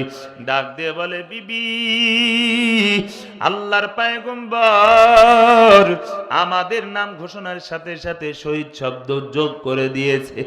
আমার দিলের ভিতরে বিশ্বাস আমি হয়তো আর গাজী হয়ে ফিরা হবে না। বিবি, অনুমতি দাও। বিবি, আমি যদি বাসর ঘরে প্রবেশ করি, তোমার মায়াবী চেহারা দেখে আমি হয়তো প্রেম সাগরে হাবুডুবু খাইতে পারি। বিবি, অনুমতি দাও, আর যাইতে পারবো না। আল্লাহর বান্দা বিবি অনুমতি দিয়া, আল্লাহর বান্দা আল্লাহর পয়গম্বরের ডাকে সাড়া দিয়া যুদ্ধের ময়দানে চলে গেছে। হাজারো প্রাণ, হাজারো রক্তের বিনিময় আজকে আমাদের বাংলার জমিনে, যশোরের জমিনে ইসলামের বাণী পৌঁছাইছে। কথা গান ঠিক কিনা? লড়াইয়ের ওই ময়দানেতে যেতে তোমাকে হবে, প্রয়োজনে সব রক্তটুকু জমিনেই ঢেলে দেবে। তবুও তোমায় লড়তে হবে, মানিবে না পরাজয়। বিপ্লব মানে জীবন দেওয়া, বসে থাকা নয়, সে কোনো দিন আসবে না রে, করো যদি ভয়। কথা গান ঠিক কিনা? আল্লাহ তাআলা বললেন, ওয়াসারিউ ইলা মাগফিরাতিম মির রাব্বিকুম। আল্লাহ বলে, বান্দা দুনিয়ার সব দৌড় বাদ দিয়ে দাও, একমাত্র আমি রবের সন্তুষ্টির দিকে দৌড়াও। কে বলেছেন? সন্তুষ্টি কোথায় পাওয়া যায়? আল্লাহর ক্ষমা কোথায় পাওয়া যায়? মসজিদে আসেন, আল্লাহর কুদরতি কদমে সিজদা লাগায়া দেন। যতটা সিজদা দিবেন আল্লাহ তাআলার রহমতের বাজিদ আমার আপনার জন্য হয়ে যাবে। কথা গান ঠিক কিনা? আর কোথায় ক্ষমা পাওয়া যায়? যুবক আব্দুল্লাহ বিন রাওহা, নববিবাহিতা পরমা সুন্দরীকে ফালাইয়া আল্লাহর নবীর আল্লাহর সন্তুষ্টির জন্য যুদ্ধের ময়দানে চলে গেছে, আর আমি আপনি এখনো পর্যন্ত বাজারে ফুচকার দোকান ছাড়তে পারি নাই, আরামের বিছানা ছাড়তে পারি নাই। আল্লাহু আকবার। আমি কিন্তু এখনো পর্যন্ত মাহফিলে আসতে পারি নাই। এই মাহফিল মসজিদ কমিটির পক্ষ থেকে যদিও হয়েছে, কিন্তু আল্লাহ তাআলার পক্ষ থেকে কোরআনের আহ্বান, কথা কন ঠিক কিনা?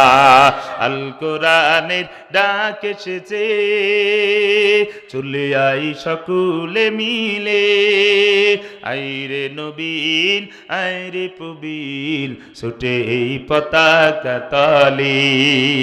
কোরআন মোদের আলোর আশা, কোরআন মোদের আশা, কোরআন মোদের সুখের জীবন, কোরআন ভালোবাসা, মেনে নিলে তা খুশি রাসূল খোদার, শান্তি মিলে সর্বখানে, কতক্ষণ ঠিক কিনা?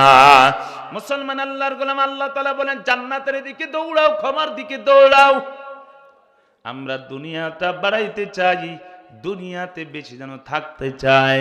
এর নবীর উম্মতের দল, আল্লাহ পাক রব্বুল আলামিন বলেন ইয়া আইয়ুহাল্লাযীনা আমানু লা তুলহিকুম আমওয়ালুকুম ওয়ালা আওলাদুকুম। আল্লাহ বলে মুমিনের দল, তোমাদের সম্পদ, তোমাদের সন্তানের কারণে যেন আমি আল্লাহর জিকির থেকে গাফেল হইয়া যাইও না। ফাউলাইকা হুমুল খাসিরুন, যারা করবে তারা কিন্তু ক্ষতিগ্রস্ত হবে। ওরে মুসলমান, তোমার মতো যুবক ছিল আব্দুল্লাহ, আল্লাহ আকবার, বাচ্চা হারুন আর রশিদের সন্তান, মাত্র 16 বছর বয়স। আল্লাহ আকবার, কেমন দুনিয়া বিমুখতা, আখিরাত মুখী হয়েছে আব্দুল্লাহ। 16 বছর যুবক, গুগলে যদি সার্চ দিয়ে দাও তাও তার ঘটনাটা পাইবে। আব্দুল্লাহ আল্লাহ আকবার বাচ্চা হারুন আর রশিদ রহমতুল্লাহি আলাইহি যেমন তেমন বাচ্চা ছিল না। বাচ্চা হারুন আর রশিদ রাতের বেলায় তাহাজ্জুদের মুসাল্লায়, দিনের বেলায় জনগণের খেদমত করত। দোস্তু, এমন বাচ্চা আল্লাহ তাআলার সাহায্য নিয়ে দেশ পরিচালনা করত। আল্লাহরে বলতো, আল্লাহ আমি আর খেলাফতে, আমার শাসনামলে কেউ যদি না খাওয়া মারা যায় তাহলে জবাবদিহিতা করতে পারবো না। ওগো আল্লাহ, জনগণের হক, জনগণের হক, জনগণের খেদমতটা সঠিকভাবে করার তৌফিক দাও। আব্দুল্লাহ, হযরত বাদশা হারুন আর রশিদের সন্তান আব্দুল্লাহ মাঝে মধ্যে কবরস্থানে যাইতেন। কতদিন হয়ে গেছে বাবার লাশটা ওই দাফন করে আসছেন, কতদিন জান নাই, কতদিন মায়ের লাশটা সাদা কাফনে জড়ানো অবস্থায় ওই কবরে রেখে আসছেন, মাসে একবারও তোর সুযোগ হয় না। কত সন্তানের এখানে আছো, 1 বছর হয়ে গেছে বাবার কবরের পাশে যাইয়া একটু দোয়া করার মতো তোমার সময় হয় নাই। এরা নবীর উম্মতের দল, বাচ্চা হারুন আর রশিদের ছেলে মাঝে মধ্যে সকালে, প্রতিদিন সকালে কবরস্থানে যাইতেন।